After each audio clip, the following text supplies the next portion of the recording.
This House is now in session.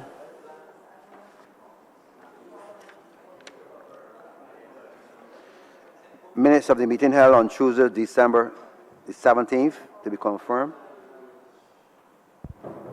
Mr. Deputy Speaker, I beg to move that those minutes be taken as read. Second, please. Second, please. If there are no corrections or observations, then let those minutes stand confirmed. Yes, sir. Minutes of meeting held on Friday, the December 20th, 2019 to be deferred. Speaker, I beg to move that those aforementioned minutes be deferred. Seconded? Second, please. Second. Seconded. Second. Yeah. Those minutes are now deferred. Announcements by Your Honor the Deputy Speaker. Messages from Her Excellency the Governor General. Petitions. Papers. Mr. Deputy Speaker, I am commanded to lay the audited financial statements of the Board of Management of the Darrell Jordan Secondary School. Jeffrey. Yeah. Mr. Deputy Speaker, I am commanded to lay the Barbados Health Report 2019. Mr. Deputy Speaker, I am commanded to lay the Fire Service Fees Order 2020. Government notices, private members' notices, notices of questions, reports from select committees, first readings of bills. The first reading. Do you want it? Do it? Mr. Deputy Speaker, I beg to move the first reading of the Public Transport Miscellaneous Provisions Bill 2020. Second, please. Seconded? Okay. Question is that this bill be read the first time. All those members in favor say aye. Those against say no. I think the ayes have it.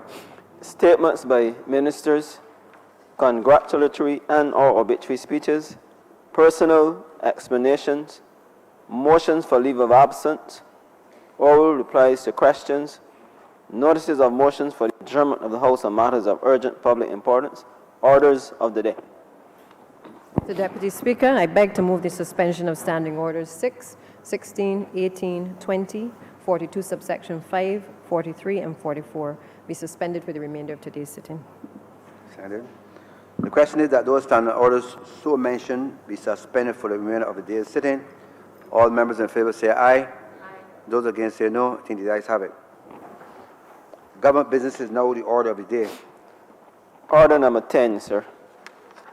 In the name of the Honorable Minister of Housing, Lands and Rural Development, to move the passing of a resolution to approve in accordance with Section 5 of the Land Acquisition Act, Chapter 228, the compulsory acquisition by the Crown of the parcel of land, the property of Marriott Barbados Limited, situate at Harry Smith in the parish of St. Philip in this island, for the public purposes of housing and tourism development.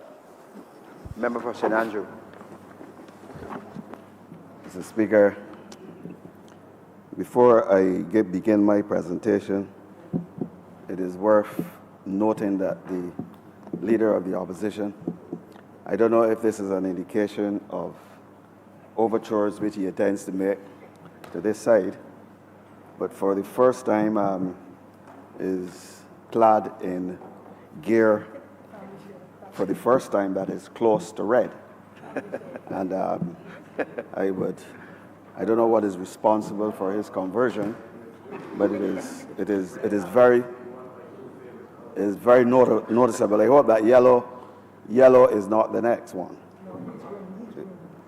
Mr. Speaker, Mr. Deputy Speaker, this is the resolution for the acquisition of 26 acres of land at Harry Smith St. Philip for the public purpose of housing and tourism development. The Cabinet on the 19th of September met and decided on the acquisition of this parcel of land. The land itself was found to contain a total of 26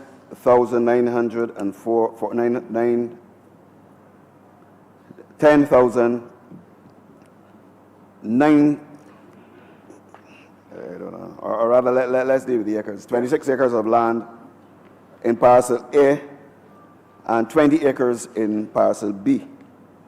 A total of 2.4933 hectares or 6 acres. That is the second parcel. The areas are delineated on a plan by Camille Belgrave, land surveyor, and recorded in the Lands and Surveys Department on the 12th of October 2017. Mr. Speaker, it is proposed that a portion of this land, although we have not yet identified that area, will be vested in the National Housing Corporation for the housing program of the National Housing Corporation. It is also proposed, Mr. Speaker, that we will develop a joint venture program whereby we will refine and build going forward on the proposals which will be made by the public sector. I'll get back to that. But in terms of the compensation, the lands are valued at $10 million, and we are trying, with respect to compensation going forward, to ensure that as soon as possible after an acquisition, that the relevant settlement will be made.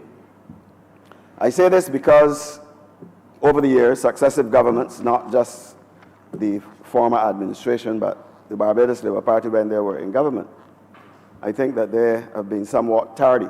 We have been somewhat tardy in paying compensation to persons whose lands we have acquired. However, I would say, though, that in 50% of these cases, the delay or the failure of government to pay has not been any negligence or delinquence on the part of government, because in many areas, persons have sought. We do not know whether or not they recognize that, or they believe that government has some money tree, and that because it is government, they could extract large sums of money from government. Recently, we've had a recent acquisition by government where the landowner was disputing a valuation of $4 million, of $2 million, sorry, of $4 million. But when it came to time for the acquisition, they're disputing a valuation of $4 million, and they are saying that the land is not worth any more than $2 million. And we have correspondence for 5 successive years where this landowner sought to have the land taxes reduced to $2 million. But lo and behold, government decides that they're going to acquire the property. And you know, Mr. Speaker, we got a valuation for $39 million. Out of the blue. Out of the blue. We got a valuation for $39 million. And the public out there sometimes believes that government purposefully decides that they're going to, or rather arbitrarily take away somebody's land and then they don't want to pay them. We have situations where, I mean, if you go to the lower end, I mean, although there might be some justification, because I know that my family was a victim of this, lands which were acquired at 17 cents a square foot. And then those same lands were sold at, I think it was $20 land in Dingtown, $20 per square foot. That is at the other end. But in most cases, the difficulty or the failure of government to pay compensation is because of the fact that the landowner has refused to accept the sums which government has advanced. I mean, our government don't come up with an arbitrary figure because the Land Acquisition Act is fairly clear. And the valuation, it doesn't necessarily mean that if a government acquires land in 2020 and there is a hotel development or some major development which would send up the market value of that land, say that the market value of that land might be $100 per square foot in 2020. But that land might have been acquired in 2010. In 2010, when there was no development and the valuation is assessed at that time, at the time of the Section 3 notice. And Mr. Deputy Speaker, you have a very interesting case in St. George, where we have made an acquisition and the owner has refused to accept the monies which have been offered by government. And he has refused because out of the blue, a developer, an international developer has seen this land, they realize that it is a parcel of land that could be utilized for major housing development for the upper middle class, upper middle income. And they have offered him 10 times the value.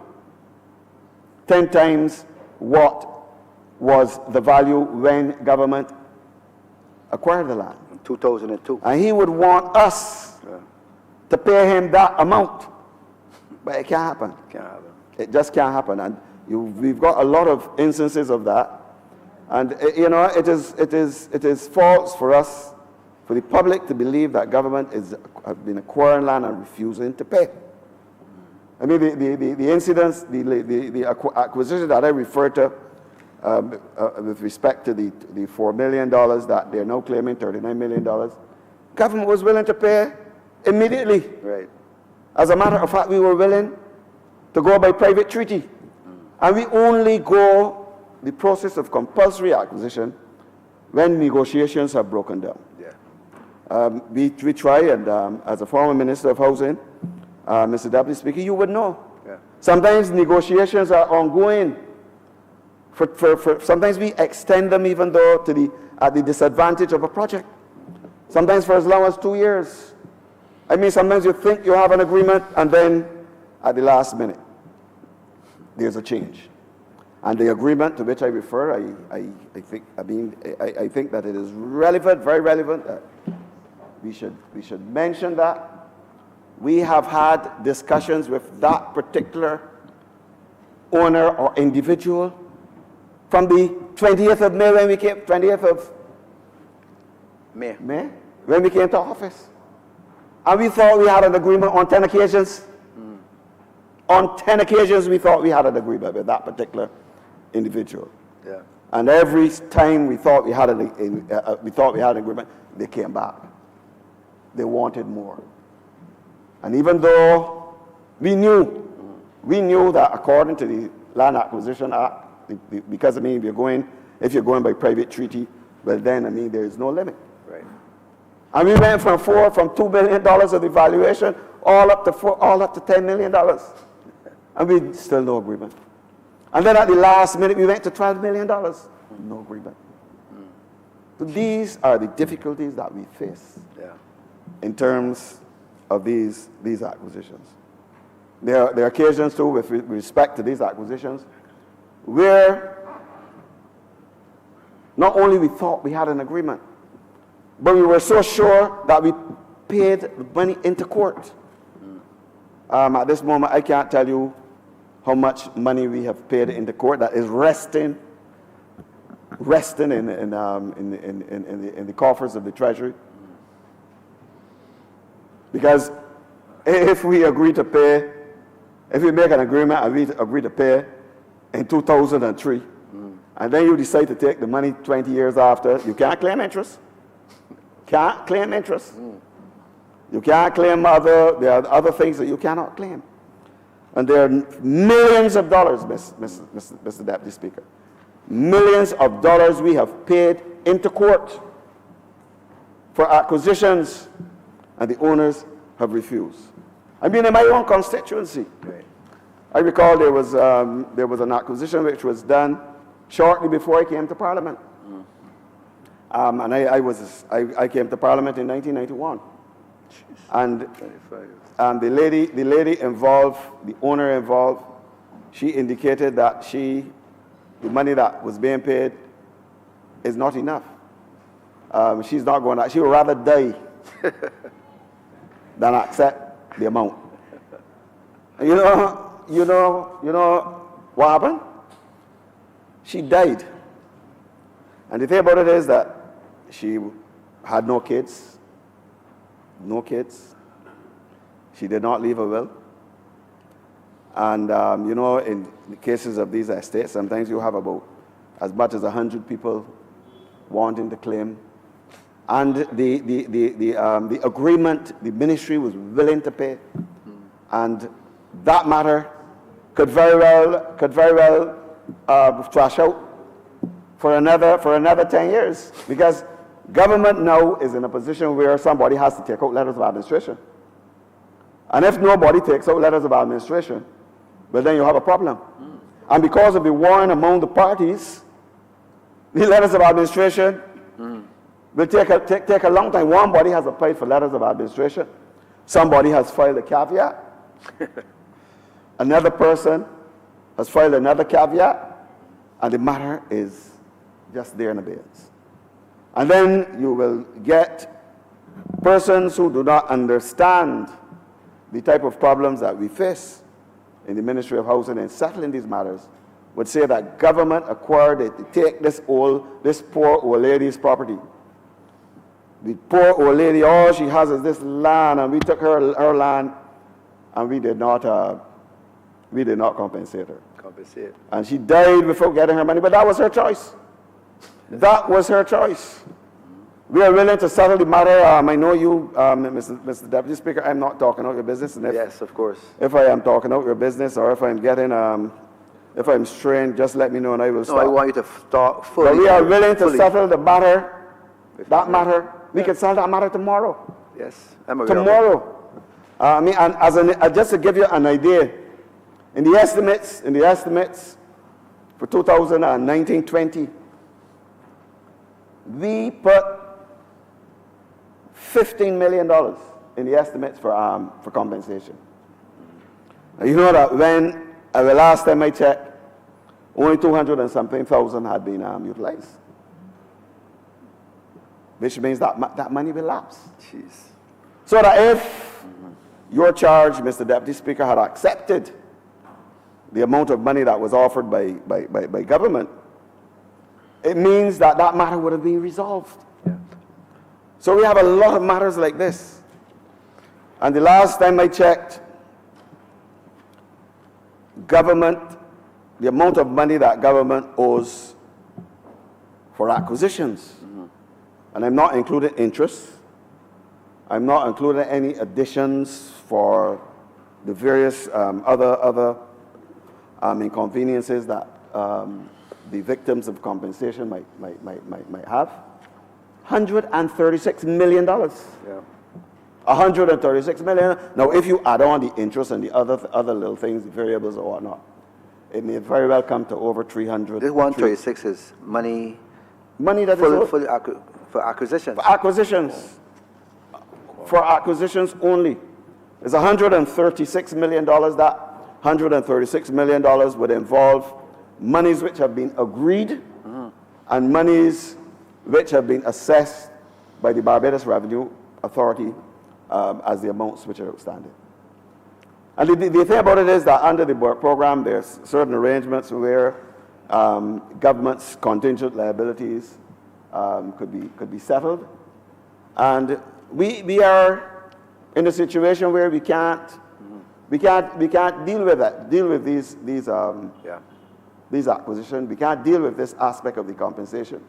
Because notwithstanding the fact that we know the figure in terms of what the Land Acquisition Act says. Right.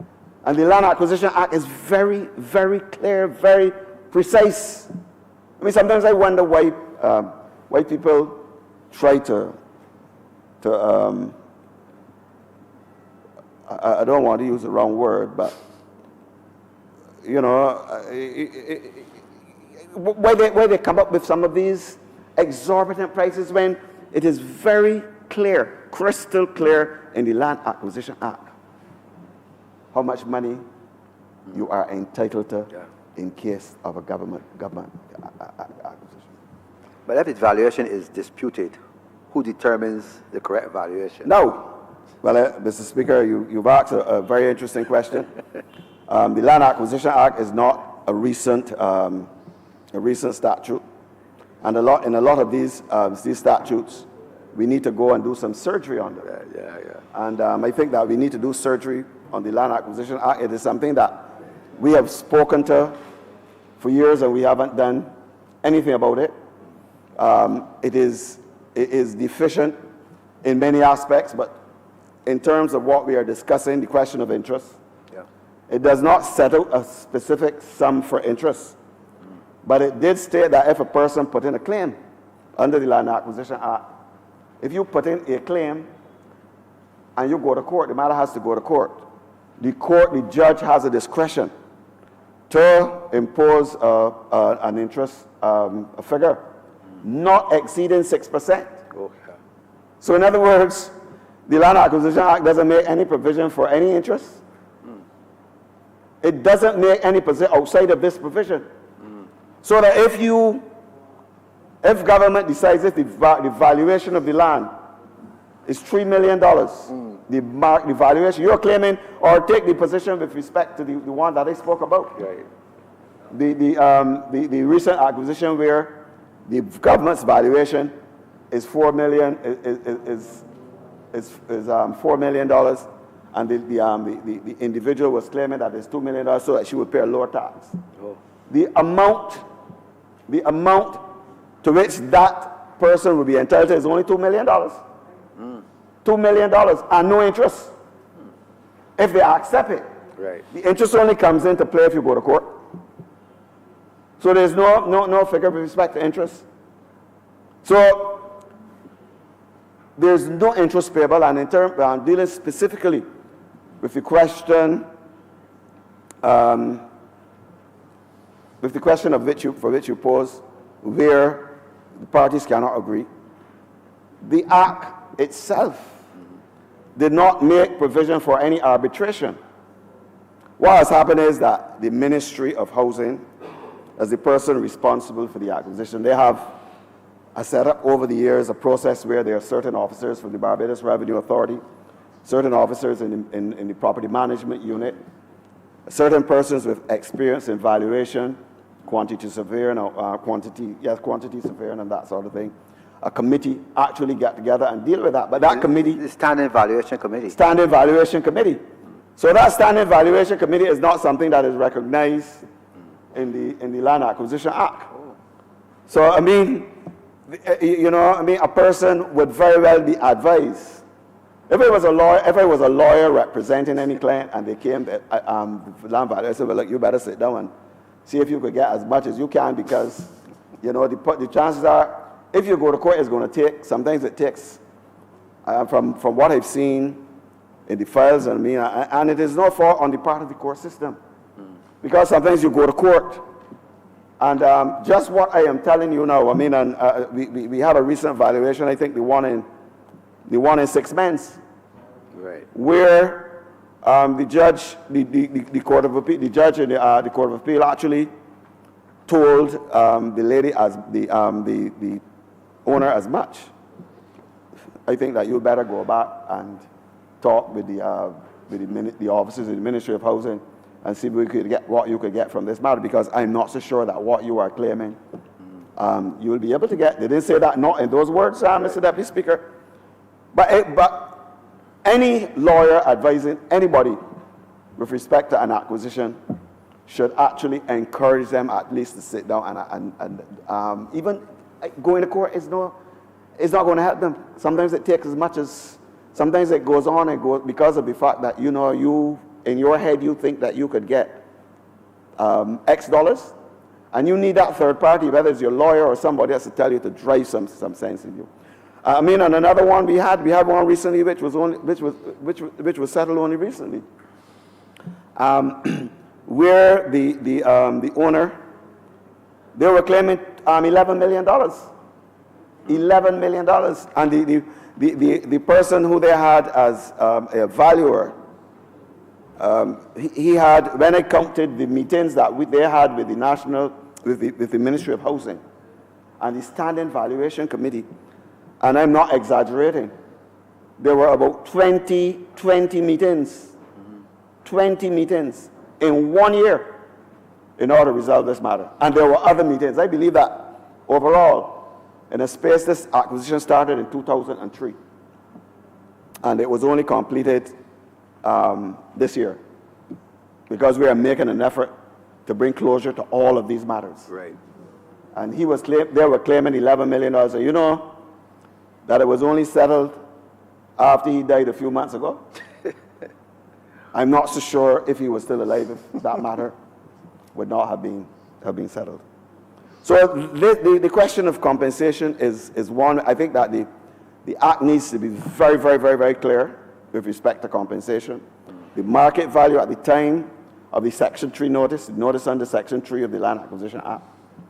And, you know, the acquisition generally takes much longer than that to complete. The question of interest should be settled. The question of the payment to persons who might be inconvenienced, but who might be owners, who might be occupying the premises, must be made clear in the situation which I mentioned. You know, the owner is putting in a claim for somebody who is not the owner of the property. Because if I have my property and I rent it out to somebody, and that body is doing very well, you can't come as owner and claim the value of the land based on the monies that is being made by the business. You can't do that. It is true that the Land Acquisition Act does not allow that, but I believe there should be clarity with respect to things like that. So I just thought I would mention. Just thought I would mention this question of compensation. Yes, it's relevant. Because it is very, very, very relevant. That's right. And I think that the owners should be aware. I don't anticipate any problems with the owners in this development, but I think that this should be made abundantly clear. Now, I did mention the question of housing development in conjunction with the joint venture partners. Sometimes when you speak to certain matters, seeing the problems which we have encountered in the last decade, people sometimes tend to think that you are harping all the time on what transpired between 2008 and 2018. But 2008 and 2018, what transpired during that period in terms of the governance of Barbados during that period, is what has created the problems which we are facing. I mean, you have only yesterday had a meeting with the officers in the Ministry of National Housing Corporation, and I've asked them to do a costing with respect to the lots which have been were sold, and the developments which they did during the last 10 years. I mean, and it is appalling. On almost each development, we have had losses as high as $2 million. $2 million. River.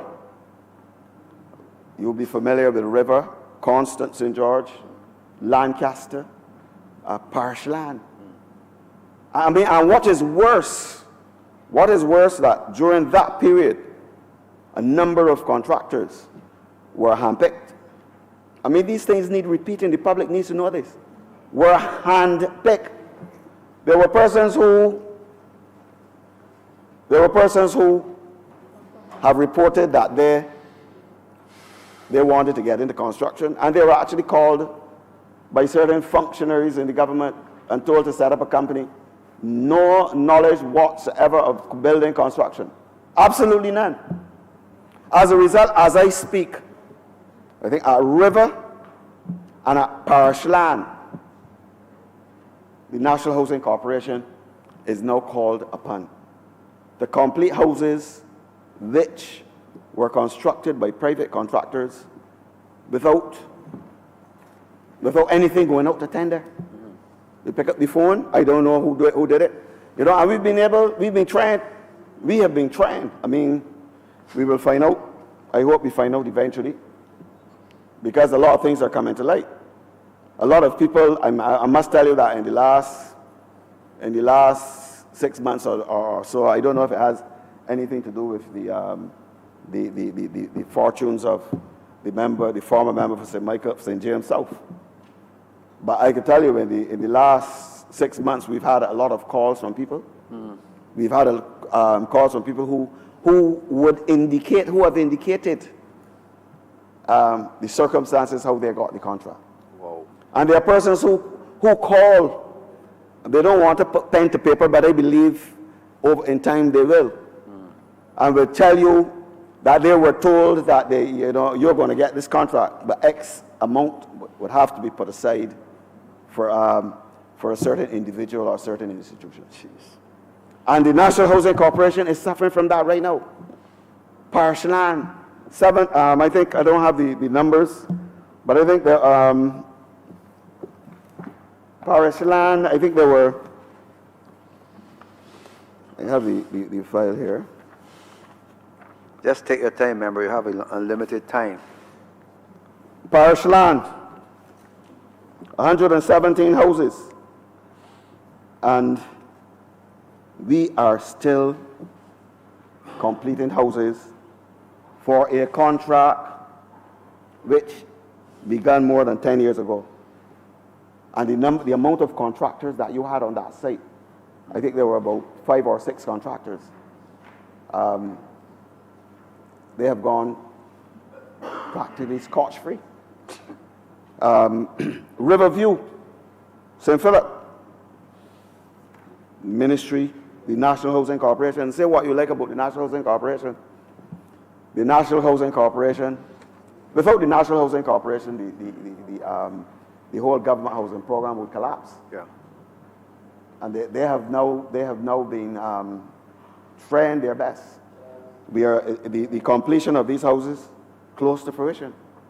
And even though when we came to office, a number of those contractors had failed to satisfy their contractual commitments to the National Housing Corporation, you know, the last government did absolutely nothing. So a person might get $200,000 for a contract. They get the $200,000, but yeah, the house has to be completed. And National Housing Corporation now has the responsibility of completing those houses. So it is very important that we have transparency in the selection of contractors, and ensuring that these houses are built by reputable contractors, and maybe even if I don't want to say reputable contractors, the member of the leader of the opposition might have a friend in his constituency that might be building houses, but they might not be reputable, but he might know that that individual is not a dishonest person. And at least the transparency could extend to that individual. So we have to be very careful. Recently, we have, in terms of housing designs, we've done an RFP for housing designs, the type of designs that we would like replicated throughout the development, so as to stop some of the ghetto type housing developments that you are seeing, where you just have 100 units lumped together. I don't want to mention any particular area, but there are some of them, and I think that with this intervention with respect to the RFP which we just put out, we, in doing the joint venture, we would have to ensure that the designs are done in an orderly manner. And Mr. Speaker, this is not the only acquisition. We hope that we would be able to satisfy the housing needs in this country. It is a Herculean task saying that in the 10 years, you know, the Minister of Housing during that period would come to us, complete to do a project, and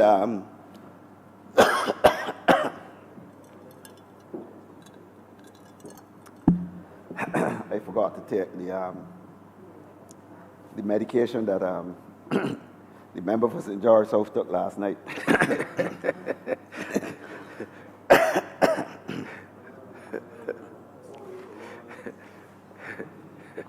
You mentioned your friend for medication.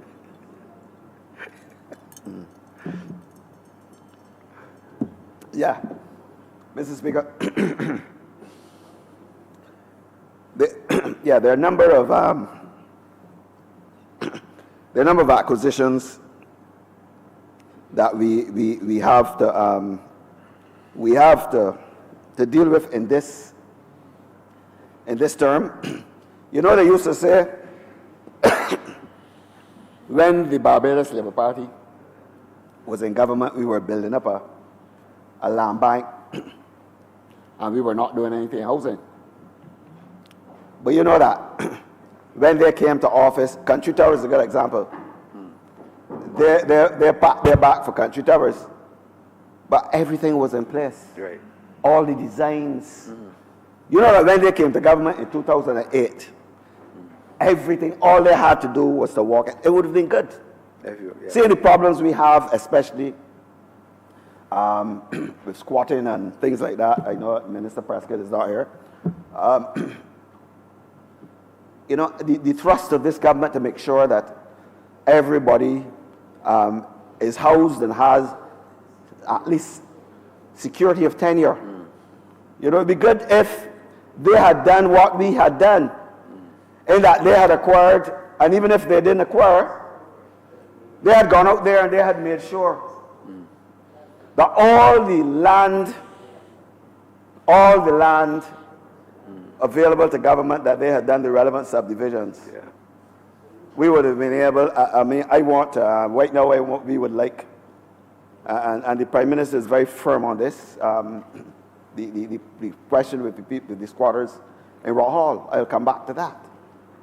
But we would like to deal with that situation once and for all. Squatting in Barbados, once and for all.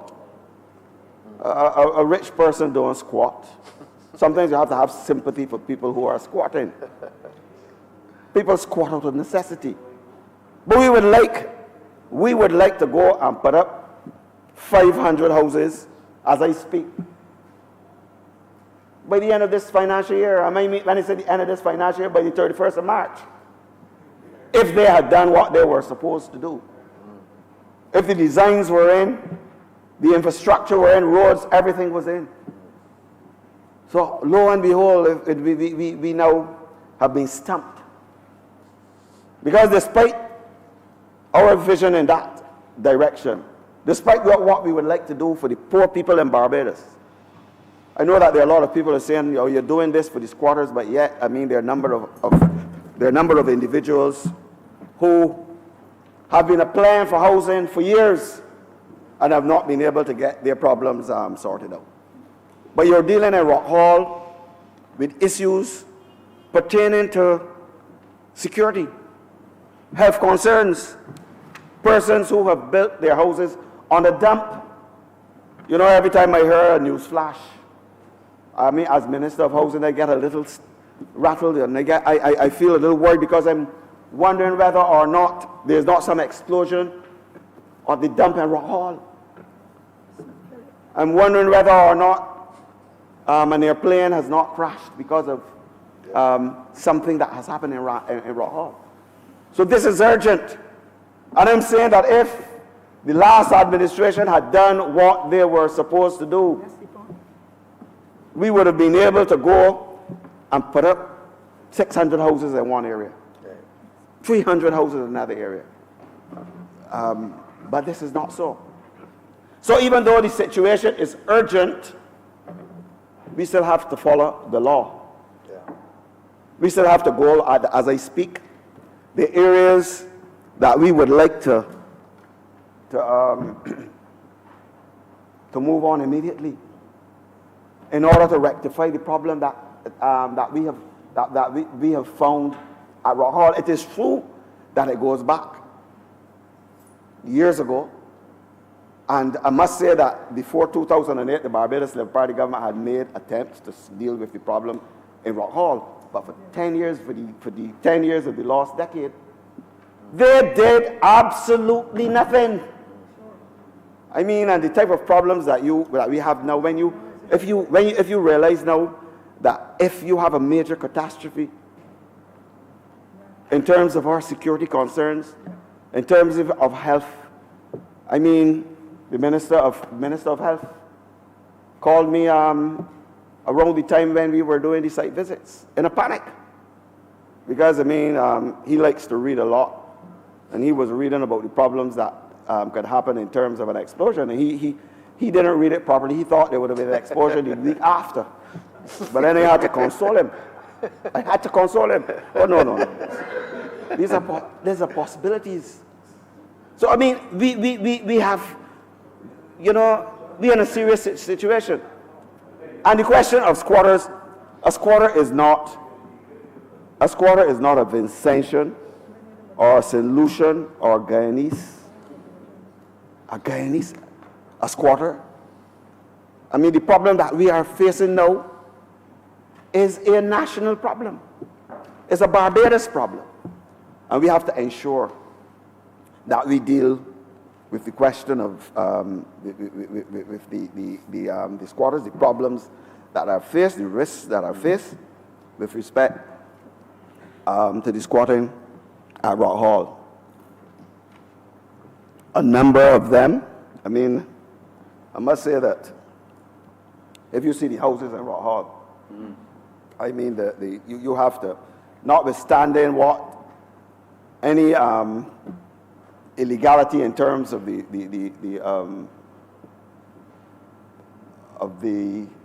act of squatting, the type of structures that they have put up.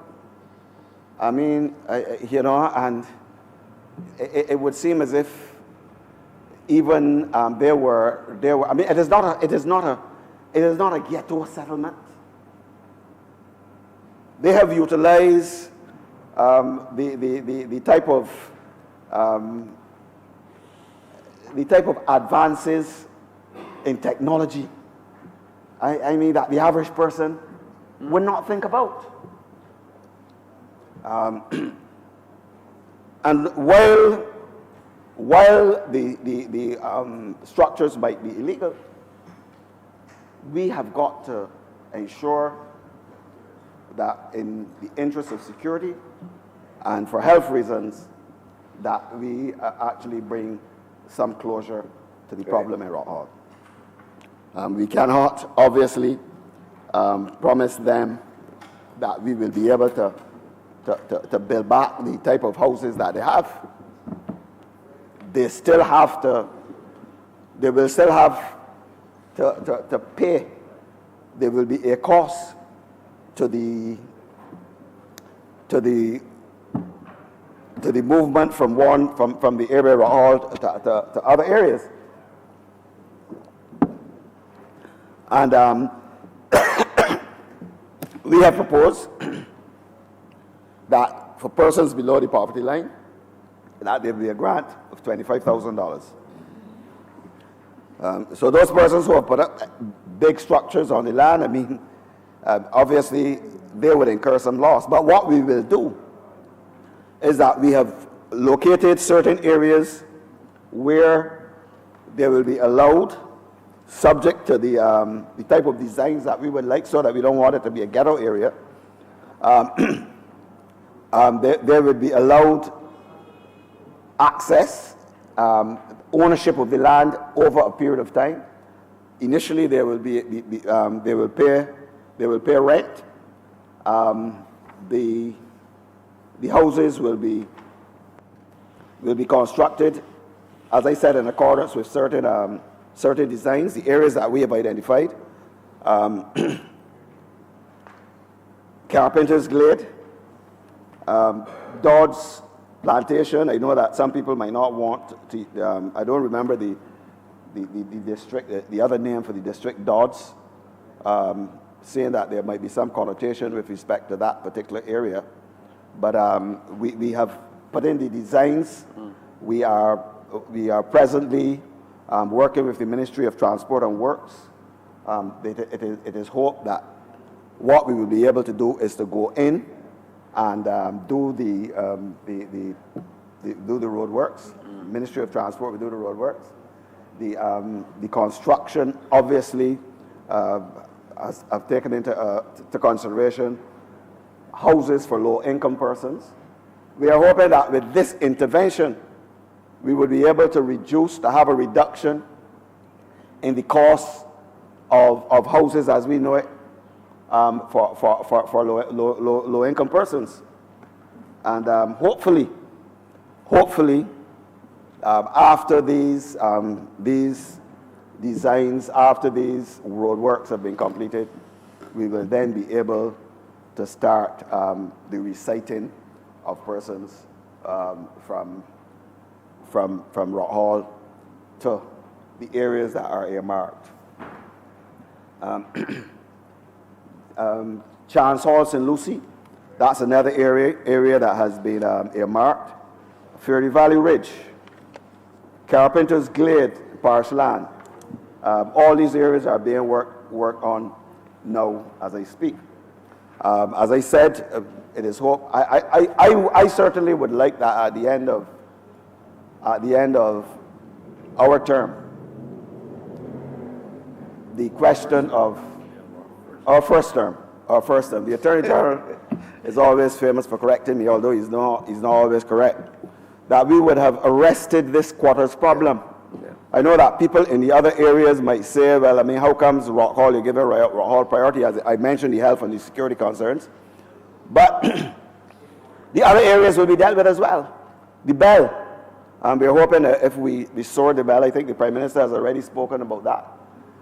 Most of the areas, Licorice Village, that those persons, we could give security of tenure to those persons. What we would also like to state that there's quartering in a number of areas, and in areas which are not owned by government. Government has no control whatsoever with respect to squatting on private lands. But what government can do, I mentioned the SOAR of the area in the Bell, we can acquire those lands which are not owned by government, and then by the process of transfer of title, consistent with or analogous to the Tenantries Freehold Purchase Act, we would then be able to do conveyances for all of those people. And it is so that we'll be able to do that. It is planned, Mr. Deputy Speaker, that we will do that for the people in Licorice Village, for the people in My Lord's Hill, for the people in Six Bends. And Six Bends has been something ongoing for a long time. As I speak, the surveyors of the Ministry of Housing, they are actually on the ground today as I speak, surveying the whole areas. And when I speak to Six Bends, sometimes you have to, in the excitement of the political directorate to bring certain legislation to Parliament, sometimes there are certain areas that they omit. And you as Minister of Housing, you know that we've had to do some surgery to the Tenantries Freehold Purchase Act. Right. But I think that if the surgery was done, well, it would not have been surgery if the operation to the Tenantries Freehold Purchase Act had been done in a way whereby people near the foreshore or the lands that are occupied could have been separated from the other lands. You wouldn't have a problem in Six Bends, because those persons are Six Bends. If the Tenantries Freehold Purchase Act had encompassed the areas that they had occupied, because the Six Men's was considered to be part of the foreshore because of the fact that it was part of a larger area which encompassed the foreshore. I mean, and that was unfortunate. I don't think that it is something that anybody thought about at the time. But if had that operation been done with the Tenantries Freehold Purchase Act, there would be no problem with squatting in Six Men's. All of those persons would have been able to get their conveyances under the Tenantries Freehold Purchase Act.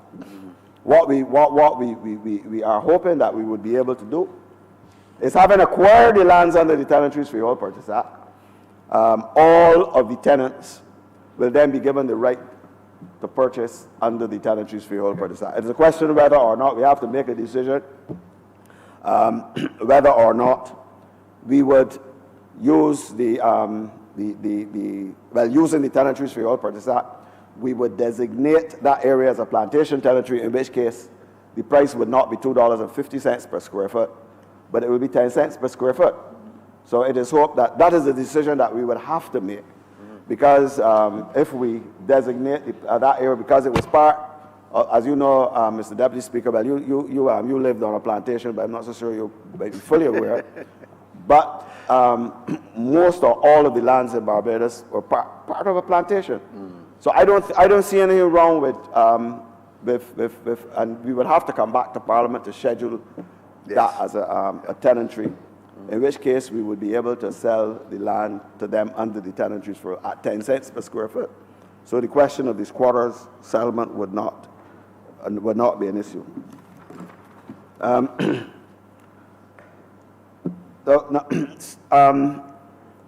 So I had to give that background with respect to the squatters' settlements, because some people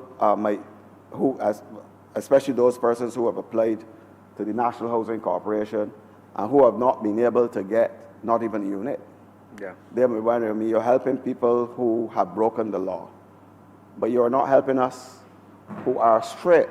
Right. But it is not that, as I said with respect to Rockall, it is strictly a question of the security concerns. And I must go back to the last decade, and we must not forget, we can repeat it. Don't mind people who say, wow, comes, you're always talking about what happened during the 10 years of the Democratic Party government.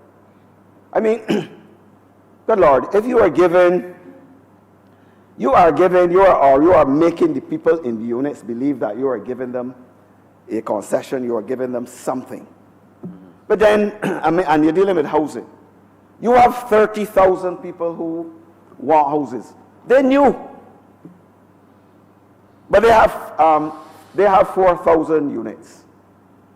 Now, rather than giving away the units to persons and having a graduation system, and this is the thing that we have to repeat over and over and over again until we could get this housing situation with the units sorted out. If they had created 4,000 more units and then decided then, well, we are going to give away the units. Not that they should have given away the units. You know? I mean, and it hurts me.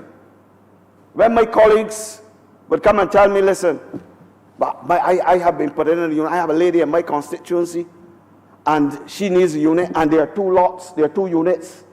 I mean, I'm the member for Christchurch West, who is in this house because of his commitment to his constituents. Not that the others are not, but I could speak for him. He's always on my back. I know 3 houses are vacant. And, you know, you worry and you go to, and sometimes you want to create a Little Rockers National Housing Corporation.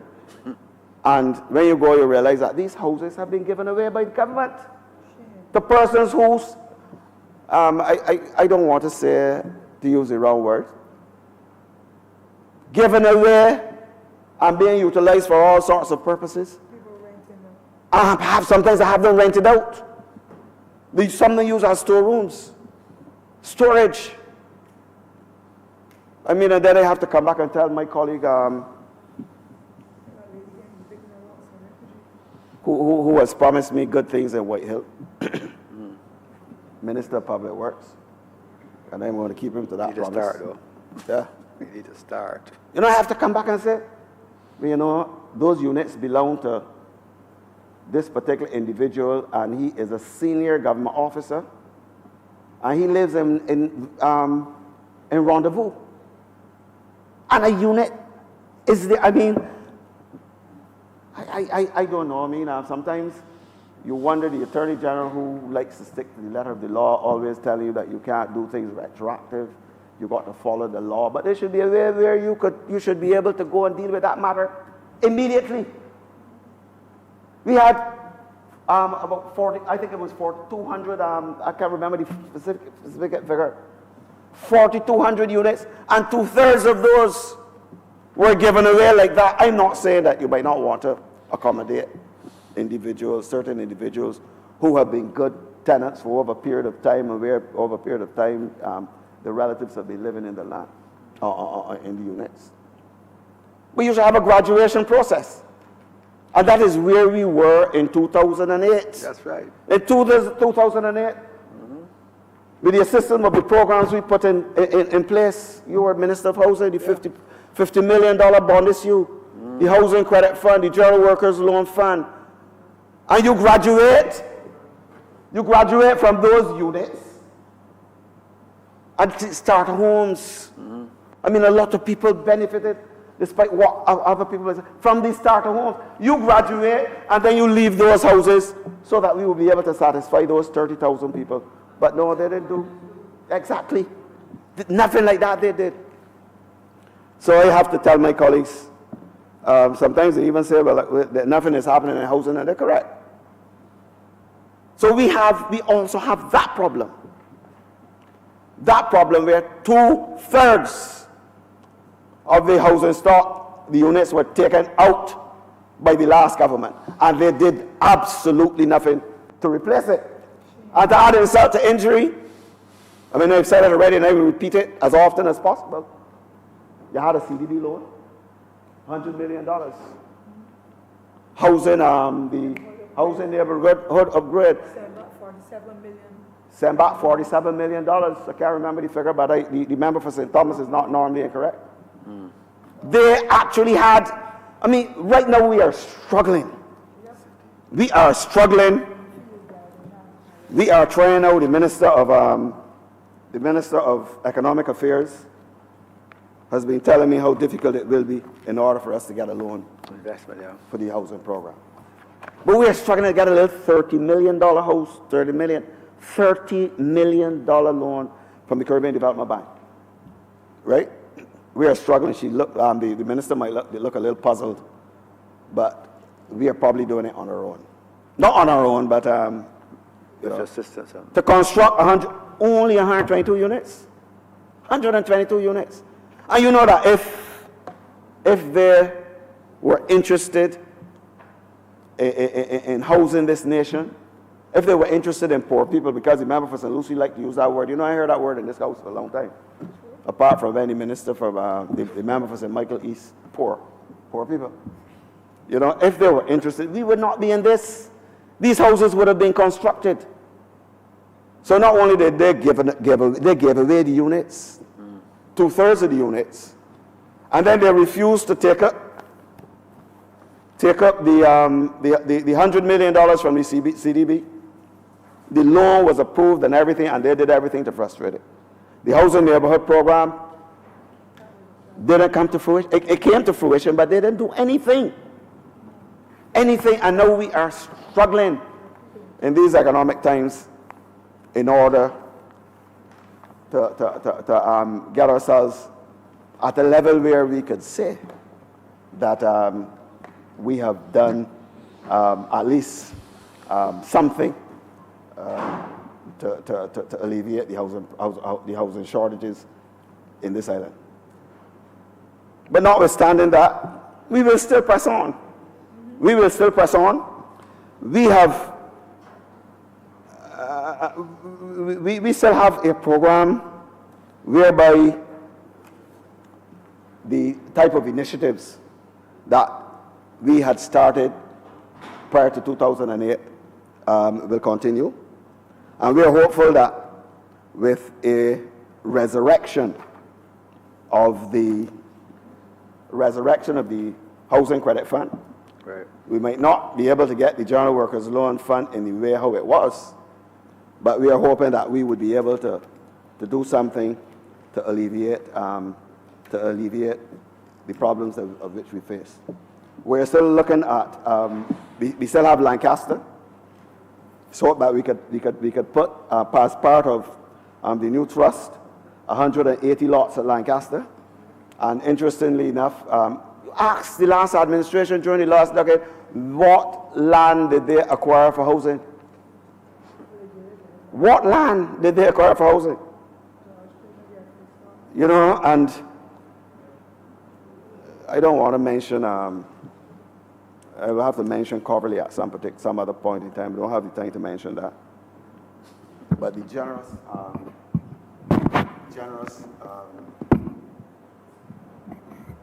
proposals that were put to the board that probably is mind-boggling. Mind-boggling. I spoke of to the joint ventures being not being done in the way how it should be with any transparency, and not being done without any transparency. We are struggling in West Terrace. But I don't really want to go to that, because I mean that is a matter which might be the subject of certain action as I speak. Chancery Lane, another acquisition of the Barbados. We're hoping that we'll be able to have 200 lots there. Colleton, 71 lots. Parish land, we're hoping that we'll be able to do an extension 20 lots at a parish land. And not to mention the ribbon development. I think the Prime Minister would have spoken to the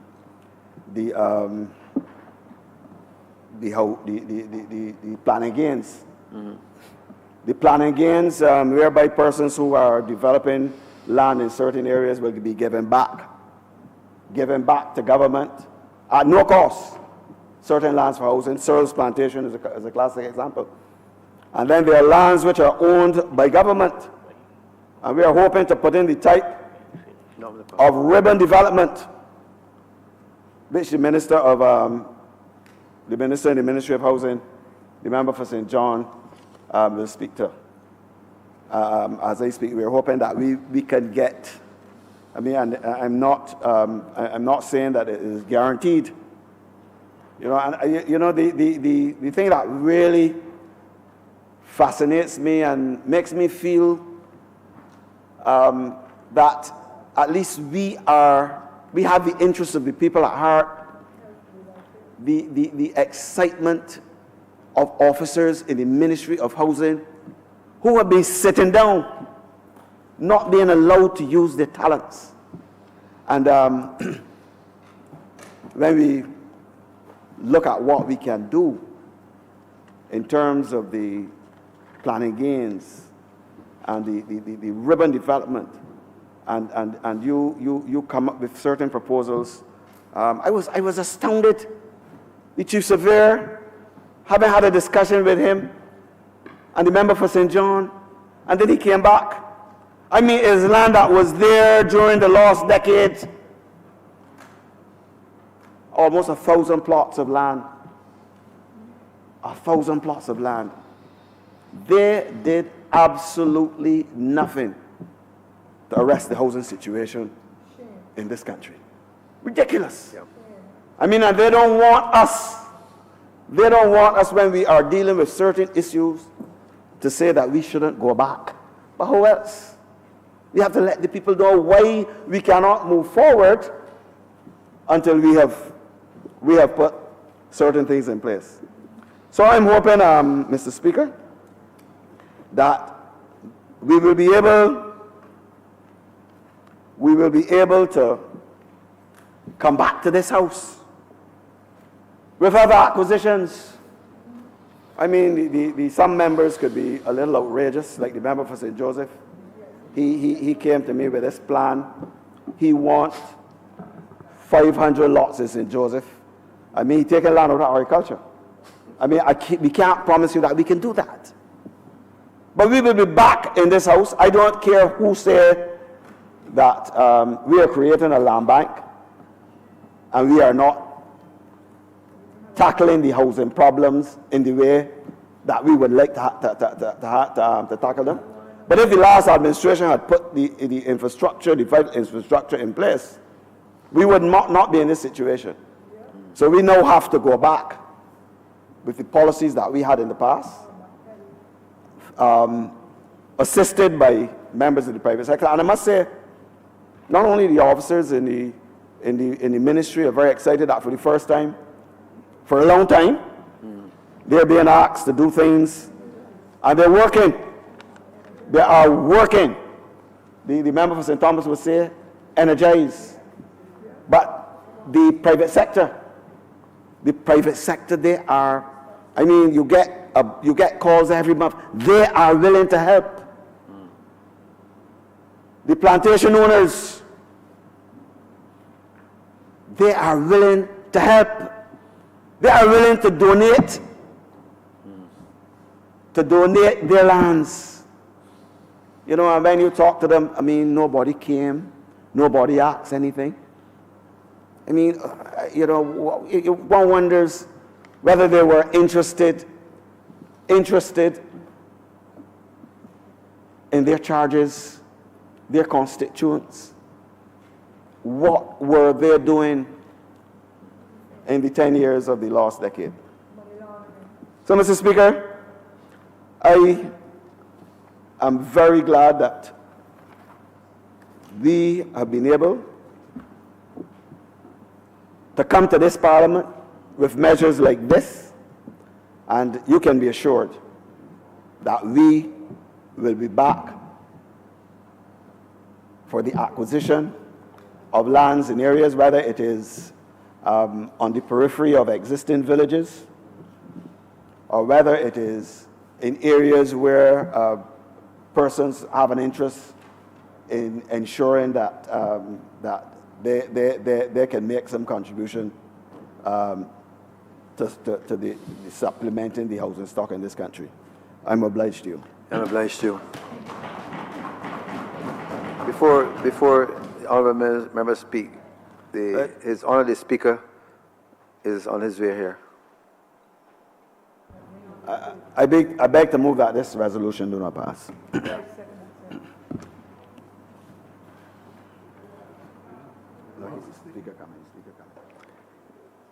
The Speaker is coming in here. The Speaker is coming. So.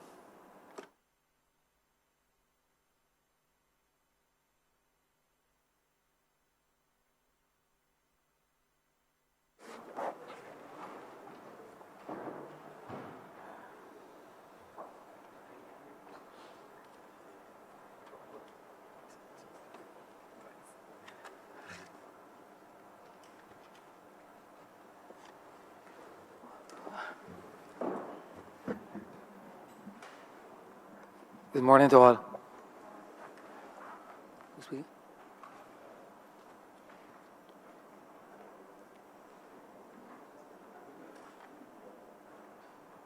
Want to speak? Speak. Honourable Member for St. Lucie. Mr. Speaker, sir, I rise to support this resolution brought by the Honourable Member for the St. Andrew, the Honourable Minister of Housing. Housing has always been, for the most part, a problem, perhaps in not just Barbados, but in many countries across the world, across the region.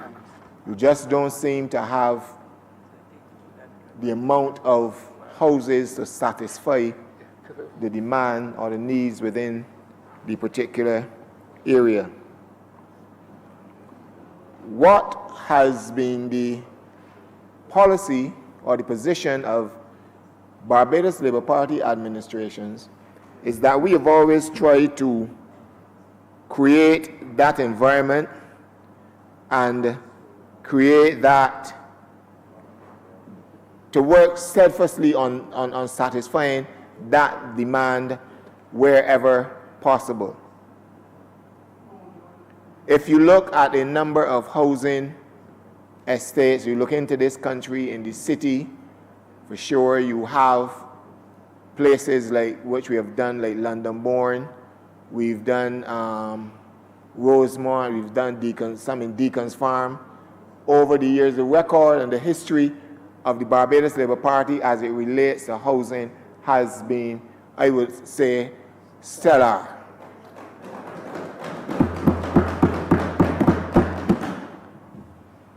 We seek to meet the needs of the people. And as much as perhaps persons may not want to hear this, what we had in the last 10 years, masquerading as helping people, we now recognize as a government that it was just a charade. And what that plan did, you had houses being built, I am told, in parish land.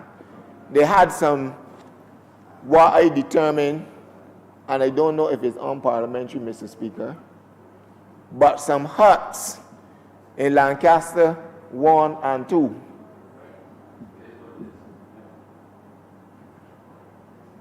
Unfairing ordinary Barbadians, masquerading as though you are trying to help with a problem, but in fact, creating a worse problem.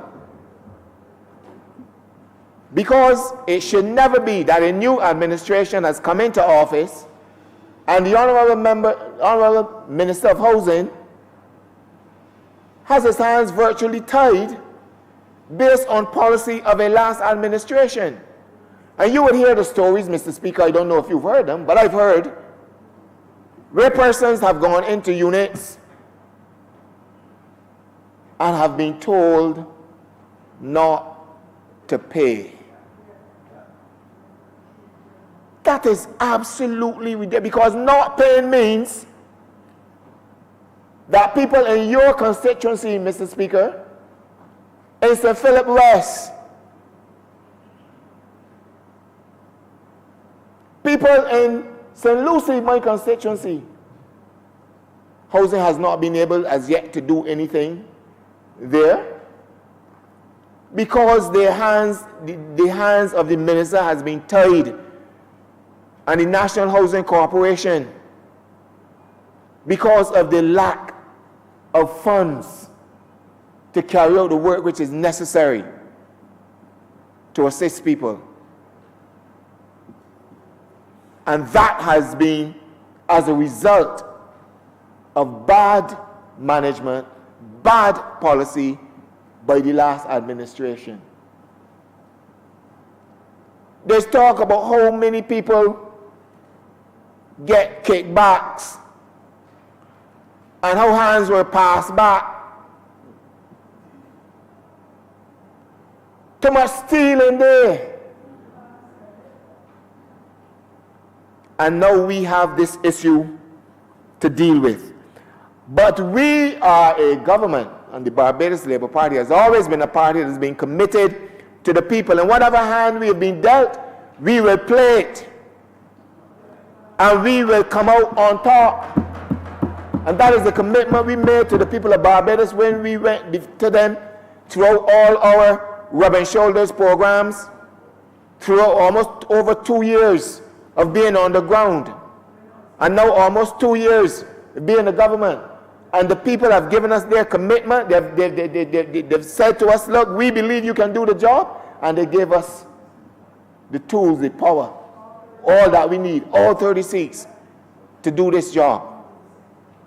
And we are not cowards, or we are not going to run and blame, but we must keep in the minds of the people that the situation is the way it is because of what happened. And however, we are not standing on that. We are doing all that we can to assist.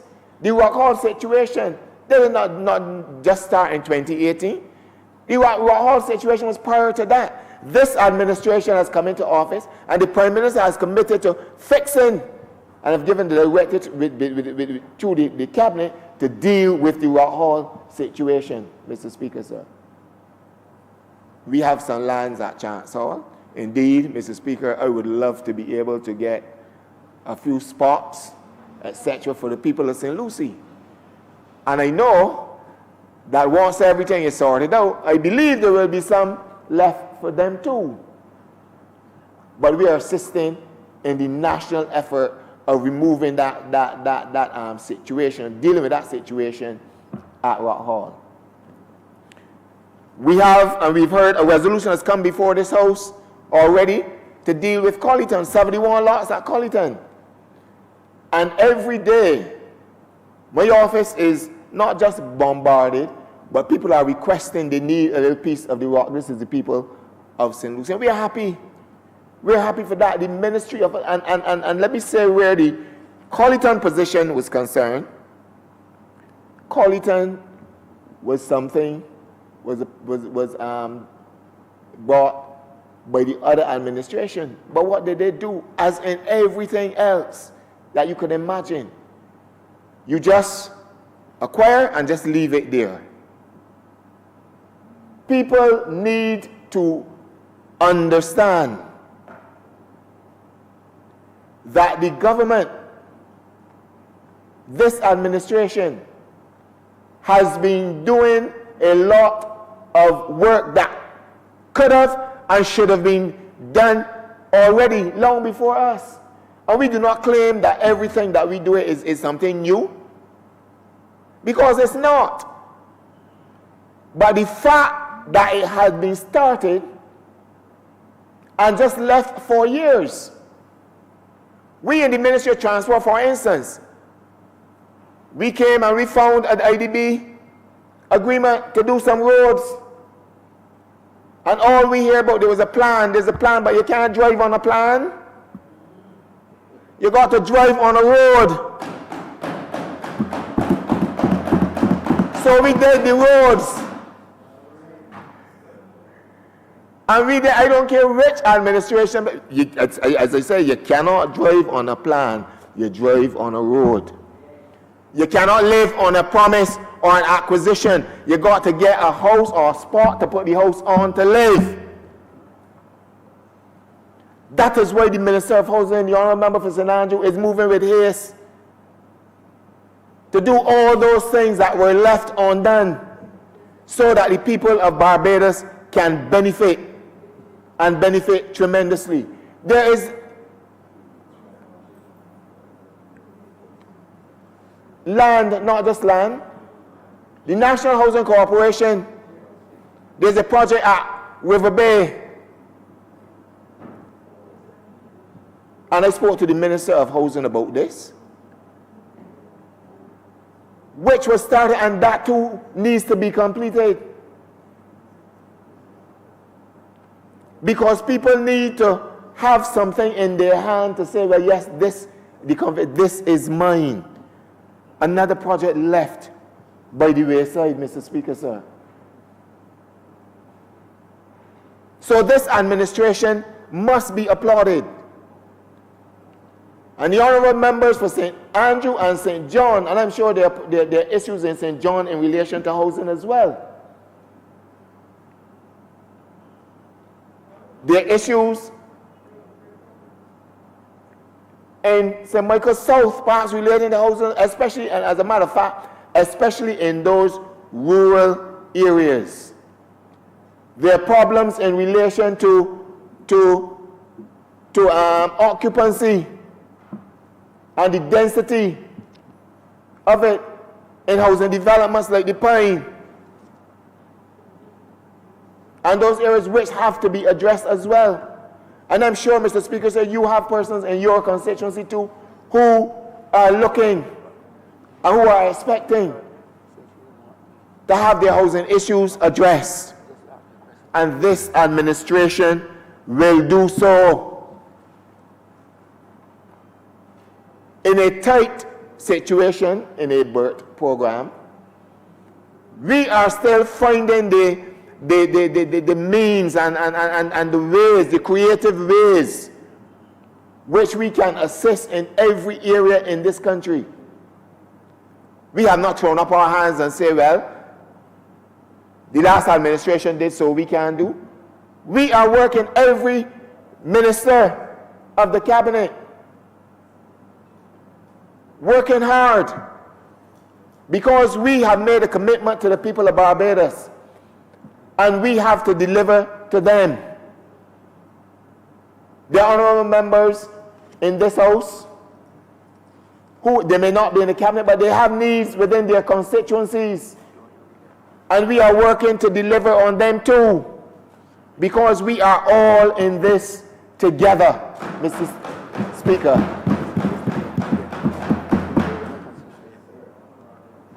All of Barbados is behind this government because they give us the right, they give us the vote. And I know there are some persons that might say in a negative way. But our leader, the Honorable Prime Minister, Honorable Member for St. Michael Northeast, made a statement, give me the vote and watch me. And people seem to be amazed that after just a mere almost, not quite yet, almost 2 years, but we're getting there, we have been able to begin to turn this country around, Mr. Speaker. And the atmosphere, confidence has returned, confidence by the investors have returned to this country. Barbadians walking through the streets of Bridgetown, or through the districts in Pike Corner, or somewhere in Welsh, feel a sense of what I would say, a sense of belonging, of having a country again. They feel, Mr. Speaker, sir, confident that we will get out of this. And I am confident that we will get out of this situation. You know, so much so, Mr. Speaker, that after just, we came to the very brink. We came to the very brink as a country. And people are so confident, Mr. Speaker, sir, and I'm sure that you experienced this. After just under 2 years, the demands have become virtually greater because people feel that cheese on, as they were saying, Bajan parlance. This government has delivered and we can do this and we can do that. I have sat here, Mr. Speaker, sir, and requests coming through on your phone. People talking about the jobs. People they're talking about the housing, the sports. They're talking about all these things because people believe the government has done so well. And Mr. Speaker, is even evidence of that. We in St. Lucie, I'm about to conclude the month of regathering. And Mr. Speaker, the results have been phenomenal. What we have seen in terms of people attending, in terms of spend, not just coming to events, in terms of spend, Mr. Speaker. And that is all part of the effort of this government to generate economic growth in this country, where money is passed, money is spent, so that the country grows and we are able to do all those things. I am confident, Mr. Speaker, sir, that before this term, we're going to be able to get some, we will get some houses. Houses will be delivered, we will get some buses. In MTW, we have delivered equipment. We have delivered a couple jobs, both at MTW and NCC. The roads will come. Rest assured, the roads will come. Welding at this point in time is being done. We did Kings Village. We finished Flagstaff. All left by the past administration, Mr. Speaker, sir. We start in Lamins, the old member of St. Joseph, and we got to finish there too. And we got to get to St. Thomas and those areas that, you know, persons have the confidence in this government that we will deliver. And we are working hard to deliver in the Ministry of Transport, Works and Maintenance, just as the Ministry of Housing and MHC is working to deliver to, because these are two critical areas. We've had some changes at the QEH, in health, in the Ministry of Youth, and the Ministry of Education working now. We have phenomenal performance in the Ministry of Energy and Water Resources. With all the issues combined that we had to deal with as a government, Barbadians can say they're now beginning to see a bit of light. There is hope for Barbados. There's confidence that has returned, Mr. Speaker. And I'm thankful for the minister to bring this resolution, and there are many more, I believe, that will come, not just on housing. The Ministry of the Environment has done well. And let me tell you how they've done well. And I want to thank them from the floor of this Parliament today. There was a place in St. Lucie, and you heard me mention it when I spoke sometime last year, a place called River Bay that had issues. In less than 3 weeks, the National Conservation Commission restored that facility. They have done tremendously well in terms of beautification in the constituency of St. Lucie. They have done tremendously well now with the tree planting program that they are undertaking. On Friday, I expect to plant some more trees, Mr. Minister, because I'm working with the private sector too to get involved. You see, that is what government does. The government does not only do all the work, but government has worked, and this Labour Party administration and other administration has taken the lead. We've always taken the lead, but we've learned how to work with the private sector to get things done in this country. That is how we have operated. And I want to thank, from the floor of this Parliament, Mr. Speaker, all those agencies. We have seen the transformation happening, for sure, as a result of my observations at the regathering events and so on in this country. And I am sure that this will continue to spread in every other parish for this year. And I'm confident it will bring economic benefits to the ordinary business person, the small entrepreneur, the nut seller, the fruit vendor, the one that just will sell just natural juices. This is all part of the creative economy, where we utilize these things, and we let people utilize these things, these opportunities, to bring economic benefit. And when that happens, the government will get money to be able to build the houses and so on that are required. That will assist as part of the process. Mr. Speaker, I have no difficulty whatsoever in supporting this resolution here today. I'm obliged to you.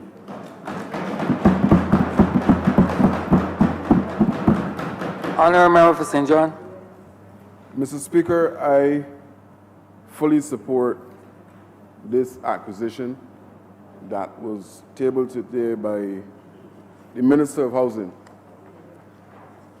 Mr. Speaker, I want to assure the Honourable Member for St. Lucie that, yes, assistance will be coming to St. Lucie as it relates to housing solutions within his constituency.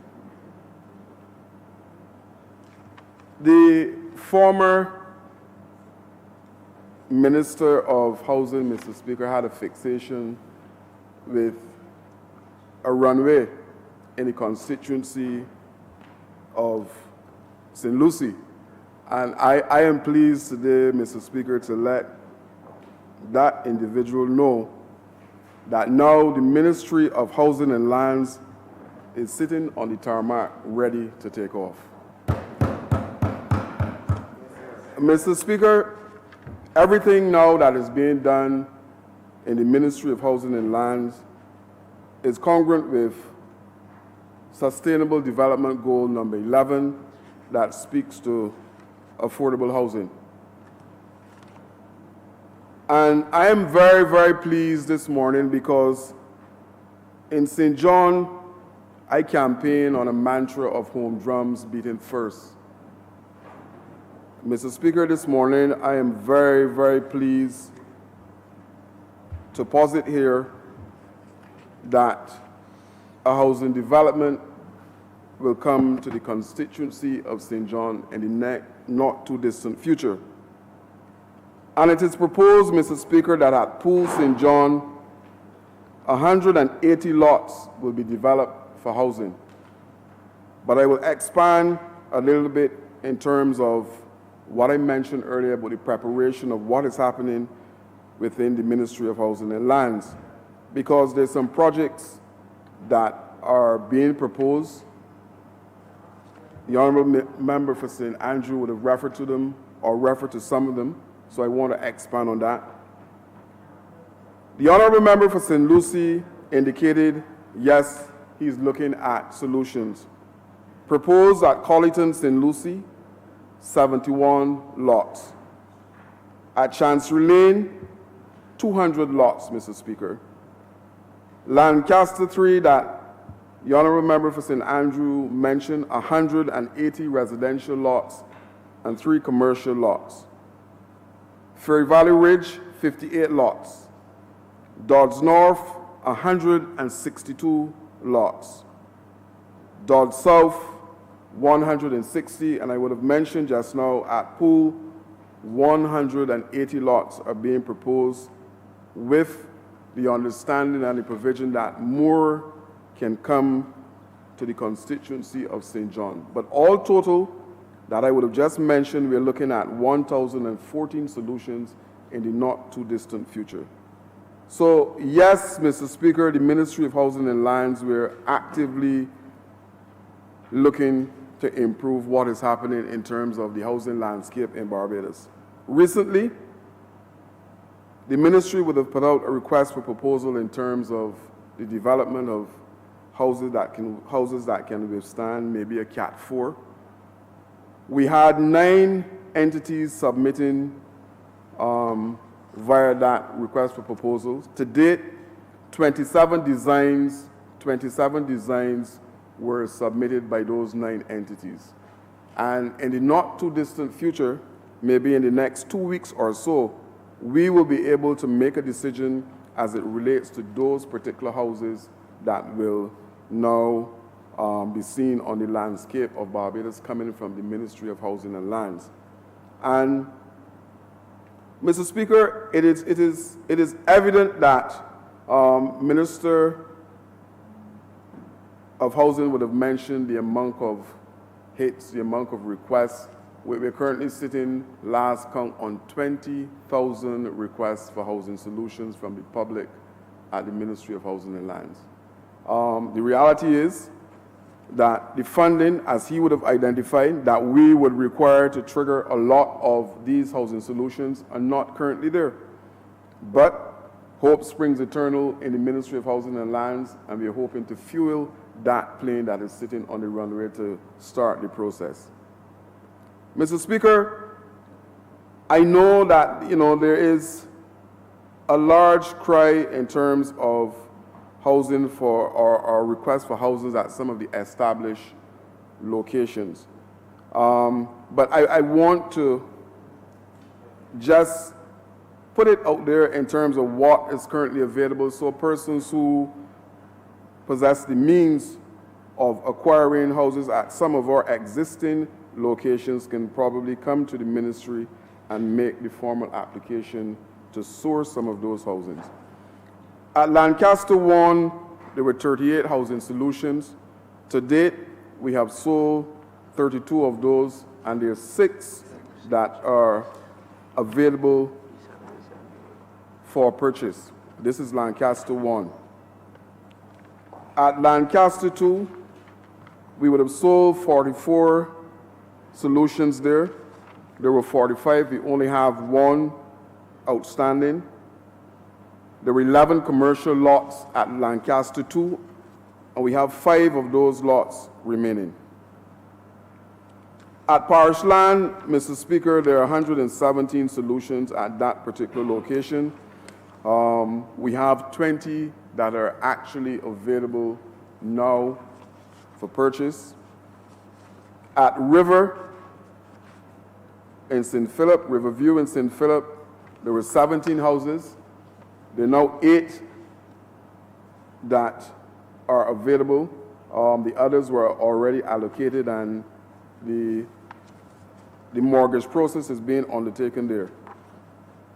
Mr. Speaker, it is okay for that cavalry of voices to be out there saying that the Ministry of Housing are actually doing nothing, but we in the ministry, we know otherwise.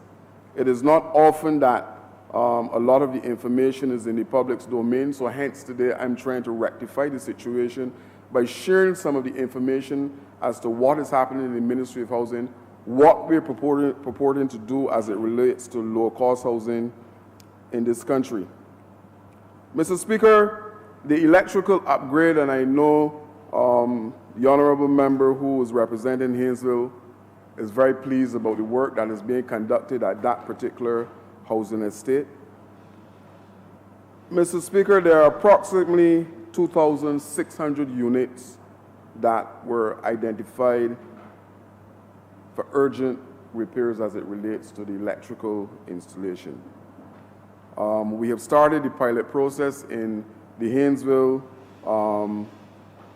housing units, and to date we have 44 of those. There are 44 blocks, in Haynesville that we're targeting in the initial pilot. We have 9 contractors who are conducting the work in that particular location. The next phase will go to Deacons.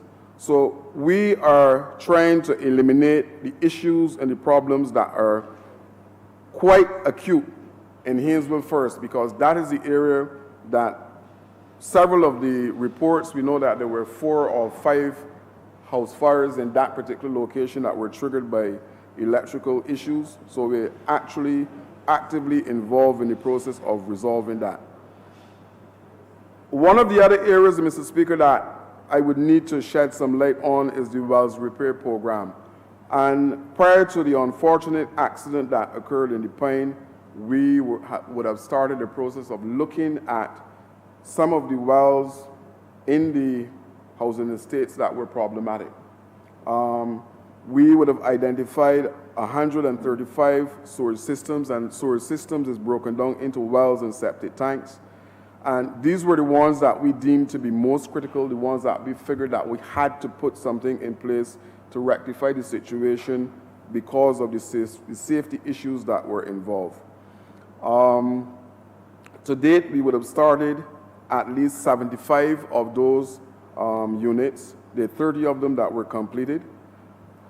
Because of the situation in the Pine that required almost immediate attention, we subcontracted 3 entities to help us as it relates to resolving the issues in the Pine. And we are satisfied to date that those particular contractors are doing what they're supposed to do to rectify and to remedy the situation in the Pine. It is possible that as we move across those other estates that we may have to again look in the particular locale to see if we can find subcontractors to assist the National Housing Corporation in relation to cleaning up what is happening with the wells in those locations. The 20-year program, Minister would have alluded to that. We have a situation where initially there were 3,076 persons who were given their units free of cost. Subsequent to that, there are 45 that would have been added to that particular count. One of the problems, Mr. Speaker, that we are having as it relates to this particular program is the fact that persons would have constructed or add-on structure to the existing units. In most cases, it is wall structures that were added, making it extremely difficult for the surveyors to be able to conduct their work and to provide accurate plot plans for those persons who qualify. However, at this point in time, 698 surveys were completed, certified by those surveys, and they're ready for persons who qualify for the particular program. But it is exceedingly difficult, as you can imagine, to actually map areas where you have wall structure that are either in front or at the back of these buildings. So that is one of the big bugbears as it relates to this situation. Mr. Speaker, in terms of the terrace units, we are aware that there's a need to expand that particular program. And Minister would have mentioned the price tag that is attached to that. $30.5 million to do housing units as it relates to new locations. And we have identified those locations that are ripe, that are ready to take these particular new terrace units. Unfortunately, like I said, $30.5 million is not readily available. But I would share some of the locations or those locations that were identified for this particular project. Rock Close, Wildy, we're looking at 4 terrace units there. Rock Avenue in Wildy, a similar 4. Deacons in Rosemont, 14. Oxnards in Haynesville, 16 quads. Country Road, 16 high-rise units. Coombs House, White Park, 32 high-rise units. Parishland, Christchurch, 16 quads, and Exmouth, St. Michael, 20, for a total of 122. Mr. Speaker, the reality is that we, like I said, are constantly looking for avenues and constantly looking for where there's land to develop housing. In St. John, that particular 180 housing solutions, the lots that are coming, is a result of what we term to be ribbon development, meaning that there's land that is adjacent to highways where you do not have to necessarily put in infrastructure. You do not need to put in a road. Water supply is there, electricity is there. So those lots are readily available.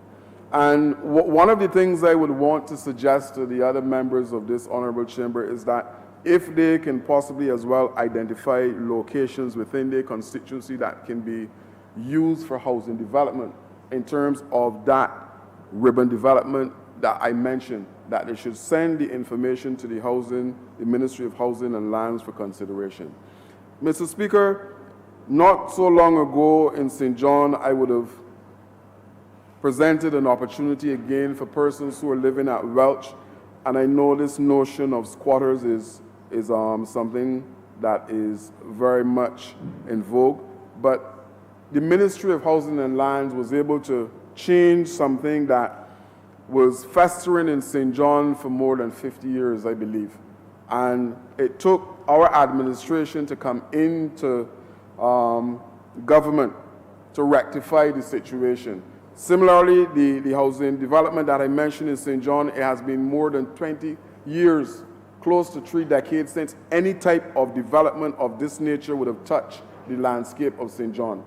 And I stand here today, Mr. Speaker, humbled by the fact that we in the Ministry of Housing and Lands would have been able to trigger such a development in St. John. And one of the things that is interesting about this particular development, because we're hoping to work in concert with the Ministry of Transport and Works to push down the cost of these developments by having that particular ministry cut roads at the locations, Mr. Speaker. And if we can do that, it means that those individuals who reside in St. John, and I expect that persons outside of St. John too would probably source some of the lands that are available. Those persons who are working at gas stations, those persons that do what we might deem to be menial work, would now have an opportunity to be involved in a process of owning their own home. And Mr. Speaker, it is one of those things that I am exceedingly pleased about. The fact that For so long, absolutely no housing developments of note happen across this country. For 10 years, all of this was possible, Mr. Speaker. All of the things that I would have identified here, all of it possible.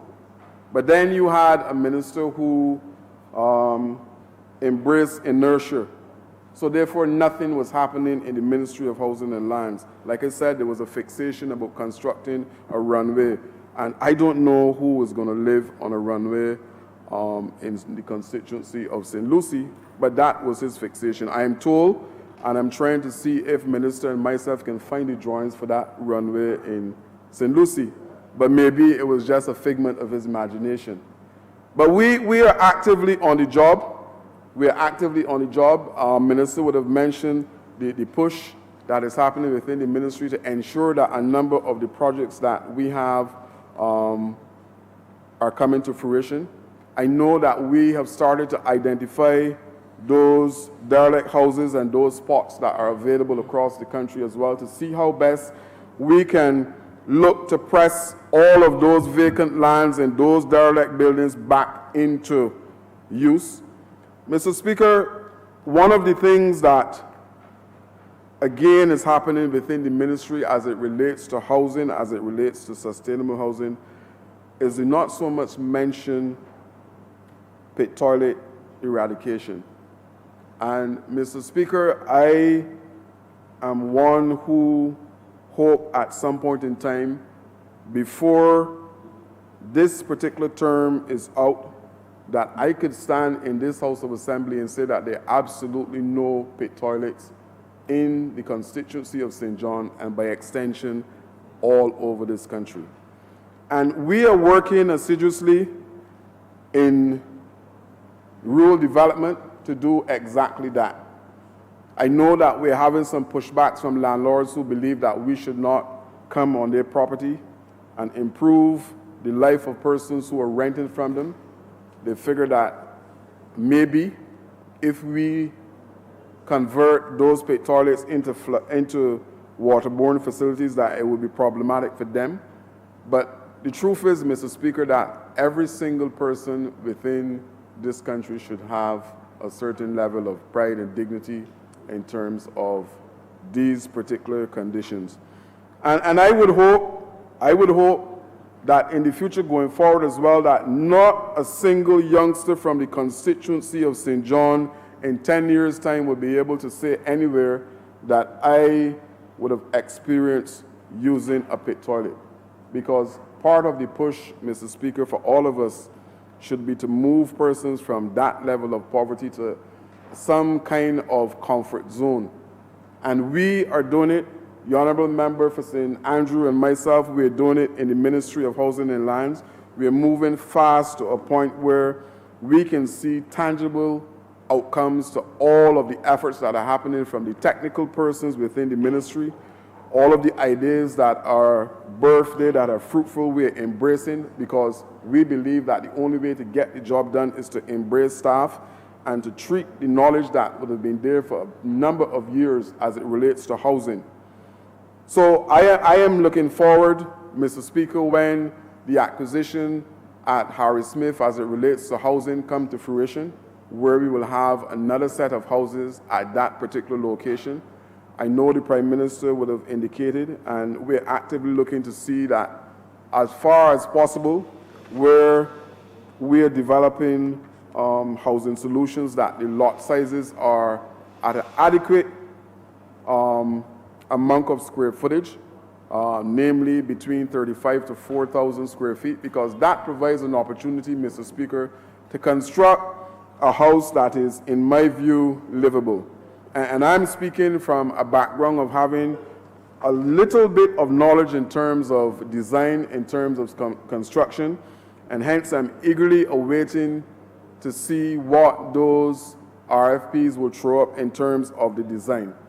So, Mr. Speaker, again, as I come to a conclusion here with my contribution to this particular acquisition, I would want to send forth to all and sundry that the Ministry of Housing and Lands, like I said, everything that we're doing is congruent with Sustainable Development Goal number 11. We're working to ensure that affordable housing is paramount in terms of how we treat to the process of housing development in Barbados going forward. We have had some hits, some individuals from, let me say, the banking sector, where there's a lot of liquidity, and they're interested and their focus is the same as us in the Ministry of Housing and Lands. They're interested in ensuring that low-cost housing is available for persons who are their clientele, and we have a similar focus in the ministry. So what we're hoping to do is to fuse that private entity along with the ministry to ensure that at the end of the day, a number of persons that we're able to dwindle that 20,000 little by little to ensure that those persons are that they receive, Mr. Speaker, affordable housing. So I have absolutely no difficulty in supporting this acquisition at Harry Smith for housing and the hotel sector. I'm obliged.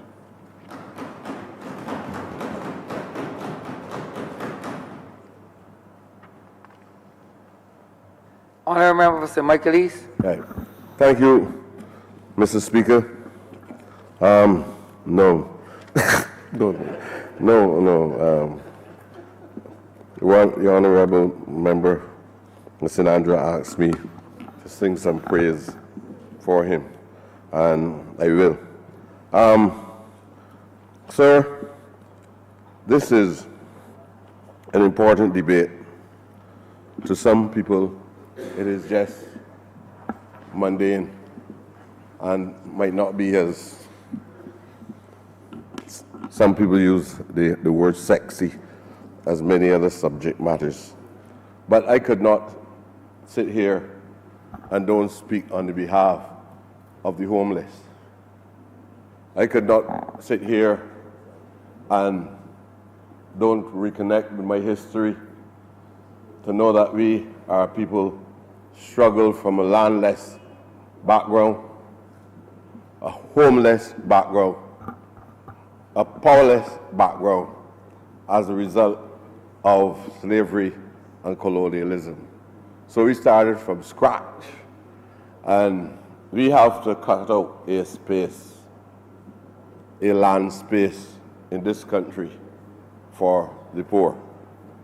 And so this debate could not escape me, because we all know the life of living in things that we call homes. Just a little shelter, and we call it home. Not having the comforts of other persons who also use the word home and the word housing. And I want to speak about the experience of people who live in challah houses, still live in less than humane conditions, and this government is given the task to make the kind of physical transformation and to create an environment that all of us in here abhor as less than suitable for any human being to live in. A debate on housing cannot and should not escape any of these people in here from this background, with this pigmentation, without remembering life having to use a pit toilet. And so I'm saying to you that without having to go to university to be trained in what constitutes philosophy, the reality is our life experience. If we are grateful, we ought to be able to thank those persons who form a philosophy out of the external forces that drove us to have such experiences. And obviously, the pit toilet would have to be a phenomenon that a minister of the environment would have to pay some attention to. And I will have to pay some attention to the pit toilet because it also, the discharge that goes into a pit toilet also have some form of impact on the environment. So I have to be engaged in this debate, sir. In other words, the Barbados Labour Party has a commitment, like no other government before us, to wrestle this problem to the ground. I know many people offered ideas and tell the general public of Barbados that we are going to eradicate, and that's the word that they use to color it well, we're going to eradicate the dry pits from the landscape of the country. Yet, in my community, I have many. I have, to honor a commitment which I have given to my people in Lakeridge Village, from the beginning of my parliamentary career, Lakeridge Village people who sent me here over and over again, that is the place in which Minister Humphrey of South, South what? South, whatever it is, St. Michael South, that is from where he was given birth, the place for which he sprung, the place in which he was acculturated. So I would expect to hear his voice as well, because now that he's been elevated to high office, and even before coming here, socializing among people who never had his experiences, and being considered as an equal, a social equal, probably as a result of being able to enjoy the new appliances of life, where he does not have to sit on a board toilet anymore, but now he can sit on ceramic material and flush. Enjoy these modern sophistications. I will hope that it has not, to some extent, damaged the psyche in such a way that he has actually wiped out the history of his upbringing. And I'm sure that Minister of Health, who also, he has a very important ministry that also touches on these things, and he obviously would have had to live in such circumstances. Some of us might not be able to speak about these things. And some of us might wonder, how can a man speak about these things with a sense of pride? Because it's a very special experience. And it helps us to empathize with people who live in poor housing conditions and poor social conditions, sir. Most of us who are not described as tenants, we are described as squatters. A word that's been used equally as much as infidel, as an inferior species. We have to wrestle with these things, and nobody understands quite well how these things affect and cloud our thoughts. Because we strongly believe that human beings ought to live in conditions, especially in modern times, with the development of science and technology, in conditions that are far more humane than that. And unfortunately, the private sector, which focus a lot on housing as well, they are only driven to participate in housing development because large profits are there. The state has tried over the years to lead the way, to go beyond profit making, and understand that it has a responsibility to its own people to do everything that it can to uplift the quality of the life of our people. The private sector also in modern Barbados ought to be participate more in humanism, in its guidance, they're not going to be here for life. They can't focus exclusively on greed and making money.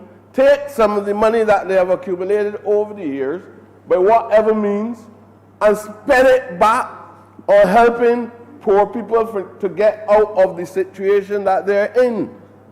The state is in a very difficult position at this juncture in history, with limited resources available to it, with a society that is going further and further into poverty as a result of all that is happening around us. And we can't suppress that, because all the evidence available to us that even caused us to be victorious in the last election clearly indicates that the poverty level in Barbados has increased substantially. We watch people every day as this view of individualism continues to dominate. People every day moving out from their families and trying to live alone in single units. And I use the word unit, that's a broad term, but I don't know what you can call the things that they have to live in. You have now a large percentage in modern Barbados of young men and women living in a house with only 4 sides, with 2 plywood sheets 8x4 on the left side and 2 plywood sheets on the right side, and probably 3 or so at the front and 3 at the back, with no partition, but it's a house. And we also know that as a result of living in those environments sometimes, especially when you begin to get children, you got other social problems that will develop as well. But the household, especially the adults, want to be happy sometimes, and they may not take certain things into consideration. So this is the kind of society that the state is expected to do all that it can in order to make the facilities and the conditions more suitable, more conducive to what human beings ought to be living in. And I think that all of us, in all fairness to this debate, all of us ought to participate and express our views about the conditions of other persons who are less fortunate than us. And we see it in New Orleans. We see it in Farnham Land. You see it in Marshall Gap. You see it in Emerton Lane. I see it in the Ivy. I see it in Liquid Village. I see it in Bell Gully. I see it in Baylor's Hill, Martinique. So you see it all in your area. You have an area called the Bell Estate, and the psyche must not be clouded by the expression estate. These are people who are now living on lands and are so classified as squatters. And then there's the bureaucracy that will tell you that these people are living on the land illegally, so they're squatters. So the discussion surrounding their existence begins with the premise that this is a squatter. And then they treat people in the way that you should treat an inferior being, a squatter. So every minute they're going to be running from some government department that will be accompanied by the Barbados police force in blue and big boots coming to the communities. We have inherited a situation that we have to be committed to, very passionate about it. So this isn't dry talk. This is reality. And in these districts, our mothers and fathers, brothers and sisters and cousins of some of us, and we can't turn our backs on them. We once had a policy when we had little. We had little then in the 1930s and 40s. But every Saturday and Sunday, the community will come together and make cement. They used to make cement blocks in neighborhoods. Cement blocks. They will get wood from the lumber companies, and the community will come together and construct a house with what we call self-help housing programs. So I believe that the state itself, especially having to carry the burden at present, the state may have to look to see how the state can contribute in some small way the materials for the construction of housing and allow the community to construct the house itself. The state can work in collaboration with some of the government agencies like the Vocational Training Board or the Polytechnic and help poor people to build houses, not houses constructed with 6 penny nails and 8 penny nails. That ain't cutting it in modern Barbados with the environmental changes, climate changes in the country. And the state can preside by supervising the construction without having to carry the burden of the cost of labor. I help poor people not to have us live a lifetime, never own a house, never own a piece of land in their lifetime. It has to be done. I know that we might have a focus on encouraging people to invest and take up large tracts of land, but we can do something extraordinary in terms of claiming a large piece of land somewhere and develop a massive community project so we can concentrate all the utility services in one location. And you just move and create a community. We got enough land. And the land is being converted from out of agriculture purposes and used sometimes for massive housing development. No house that costs $50,000, you don't use that land for. Because the perception before was that the National Housing Corporation, not this government, the National Housing Corporation must make returns on the investment. So nothing is based on any strong commitment to helping poor people out of the state. It is only a meaningful project if there's returns on the investment. Not returns of happiness, not returns of health, not proper conditions, not near the coastal areas of Barbados, because that land you can't get any of that because it's not for people like us. You can't get none of that. You could have get it before when there was slavery, when there was moving inland to plant sugar. But now they want oil.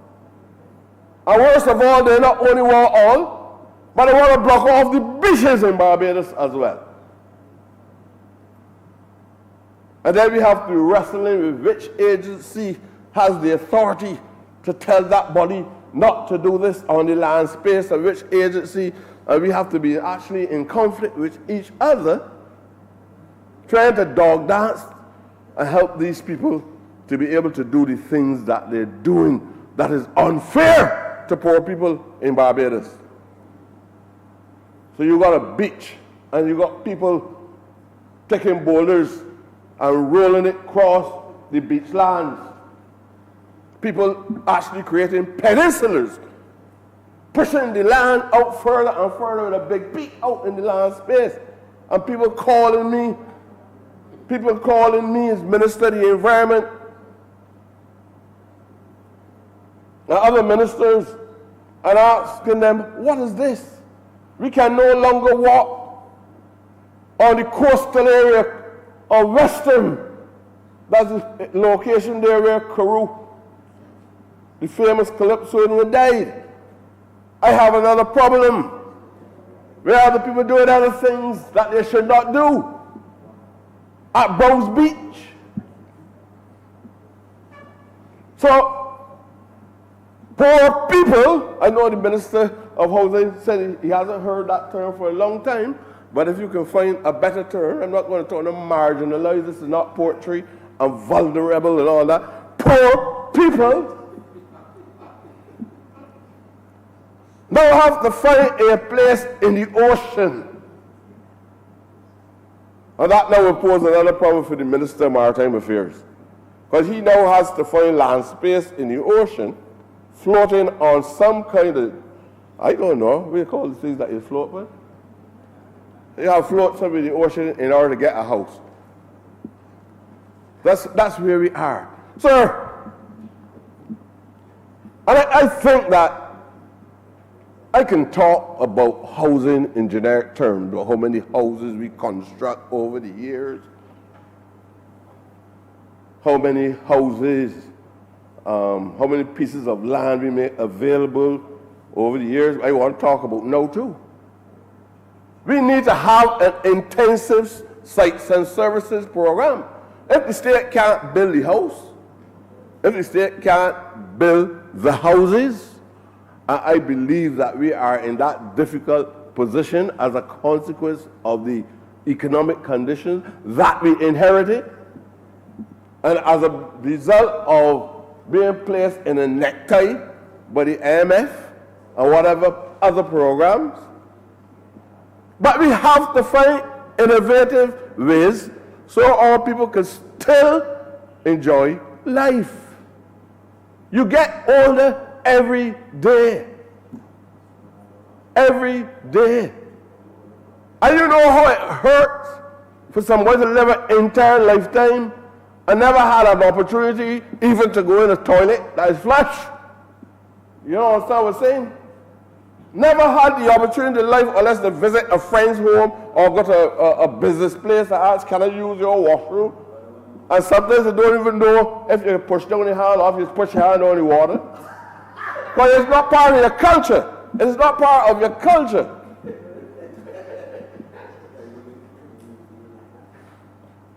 Why went to the hospital one time and they gave me a basin. I didn't know at this time to wash my face. I went to start drinking water. All these things have happened.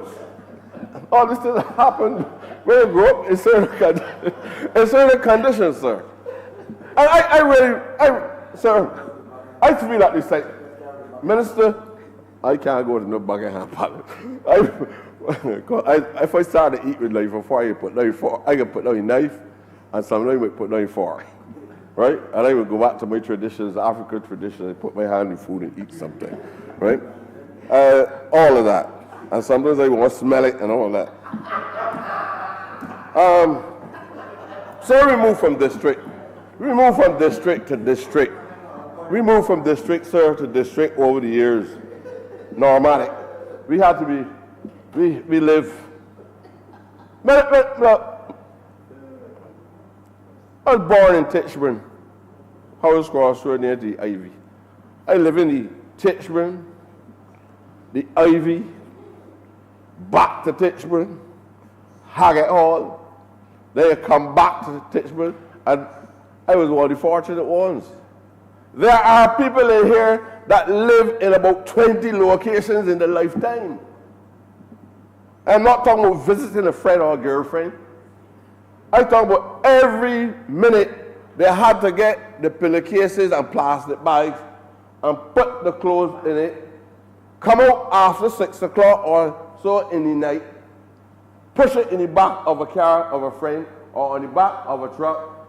Sometimes they move the mattress, the car move it early because the mattress don't look so appealing. Next time they got worn chair. I know when my mother had worn chair, man. One. Then they got worn chair. They're much clothes. So I can't even tell them to move in a suitcase. So just push it in the pillowcase and they move. That is the life that we experience in the 20th century. If we are a progressive government, we have to demonstrate beyond words. With whatever limitations we have, financial limitations, because prior to the 1950s, we had those limitations, but the self-help program, With the money coming out of Panama and Costa Rica, we were able to build chattel houses with the gable top, with the ventilation in the roof. Nobody had to push up windows and all that. That was the reality. And we have to give people an opportunity because they don't want to live in an environment where they believe that this country has nothing to offer them. So everybody that gets up every morning wants to know if you can get them on the farm labor program. You know this is the reality, sir. Young men come to you every day and say, well, boss, you can't get me on the farm labor program. People want to get out of here. That is how these people mashed up Barbados over the last few years. That every young man wants an opportunity. Boss, you could get an American visa for me. You could not bring enough airplanes at Grand Liana's airport free. If you take a Mexican sport, free.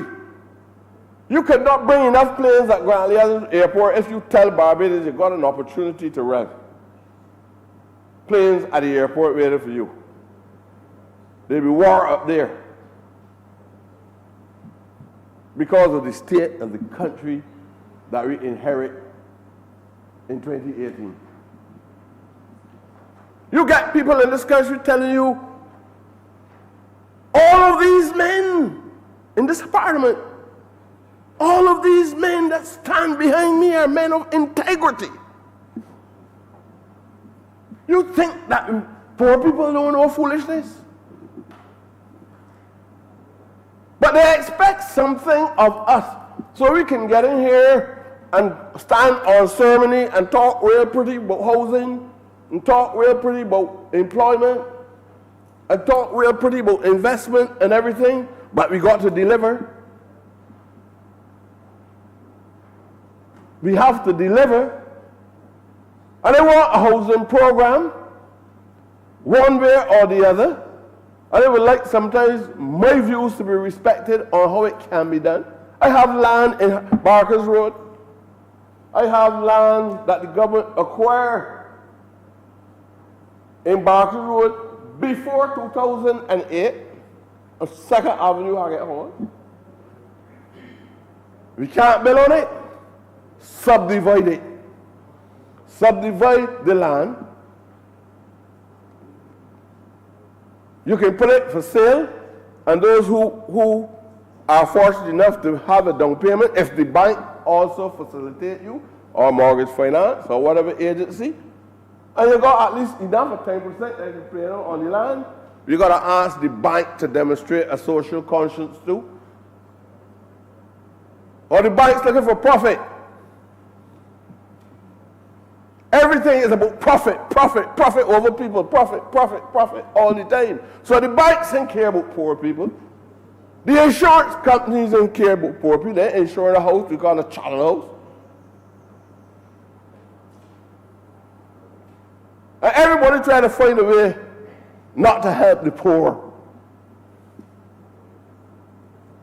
This government must make a difference. It must make a difference. Don't let it face the charges at the end of its 5-year term of wherever you go, you hear it every day. Don't let it be said that politicians are bare talk. We hear in the community bare talk. Promises, promises, promises, promises. People want action. And whatever is the truth, we must tell it to our people. These are the conditions that we are experiencing. I don't want to learn. I don't want to learn all the we call it acronyms for international organizations and believe that I'm bright or anything like that. I want some help so that at least if I make one significant contribution in my lifetime. You know, I got some people like to talk how much land they get, how much housing and apartments to construct and all of that. One of them about to go to jail now. That's not my commitment. If I die tomorrow morning and they found one pair of shoes, pair of rubber slippers with the heels eaten down in my bedroom, does not matter to me. What I'm going to thank you all for in advance is, and I hope that the policy still remains, that at least my family don't have to try to go around with a basket and ask for money in order to bury me, because the state has already committed itself to do that for me, right? I don't expect to have any special ceremony or anything like that. And my contribution must be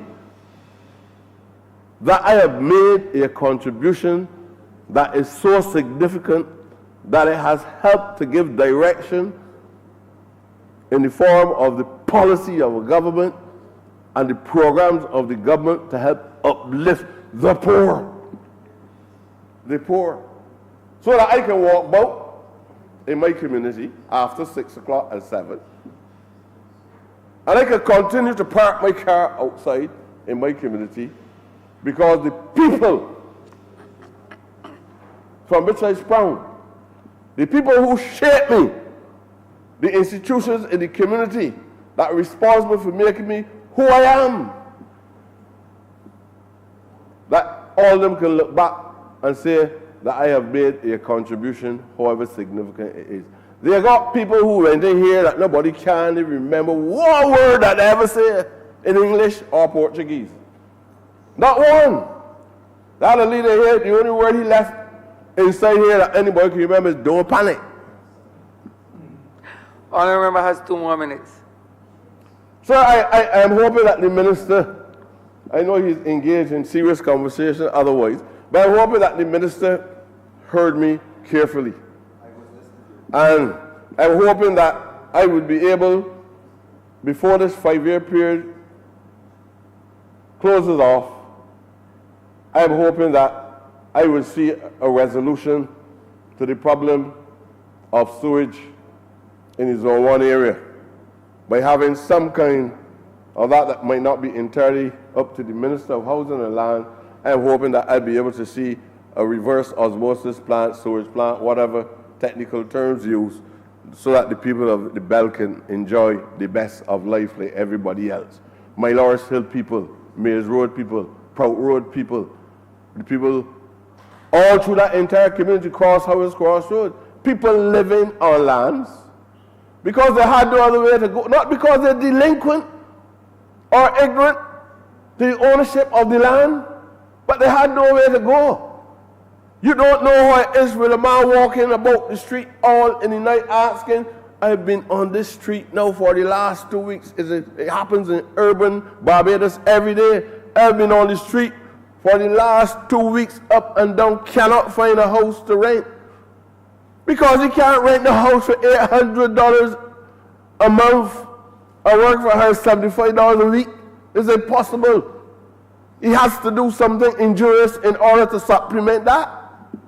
Or she has to do something injurious. And if I could at least resolve something small inside my community, I would believe that I have made a meaningful contribution, and this party could be given the credit that some of the most illustrious leaders in this country, that we attribute to them all I know. What has Grant Lee Adams done? What has Aaron Barr done? What has Owen Arthur done? I can't say that much about anybody else. But these are the people I know did something. I would like to know that this government, led by the first female Prime Minister of Barbados, in the middle of an economic crisis, we have done something extraordinary. But in all this, we have contributed something meaningful to poor people. Poor people. People, not profiteers, poor people. That's what I want to see, sir. And this resolution demands of me that I make this contribution, because I just could not escape this discussion without making some small contribution. and asking that I have the privilege during this term of office to witness this kind of physical transformation on the national landscape of Barbados, both in land distribution, land ownership, and home ownership of poor people in Barbados. Thank you very much, Mr. Speaker. Honorable Leader, Government Business. Thank you, Mr. Speaker. I beg to move the suspension of the sitting until 2:25 p.m. today. The question is that this honorable chamber be suspended until 2:25 p.m. All those honorable members in favor, please say aye. Those against, please say no. This honorable chamber stands suspended until 2:25 p.m.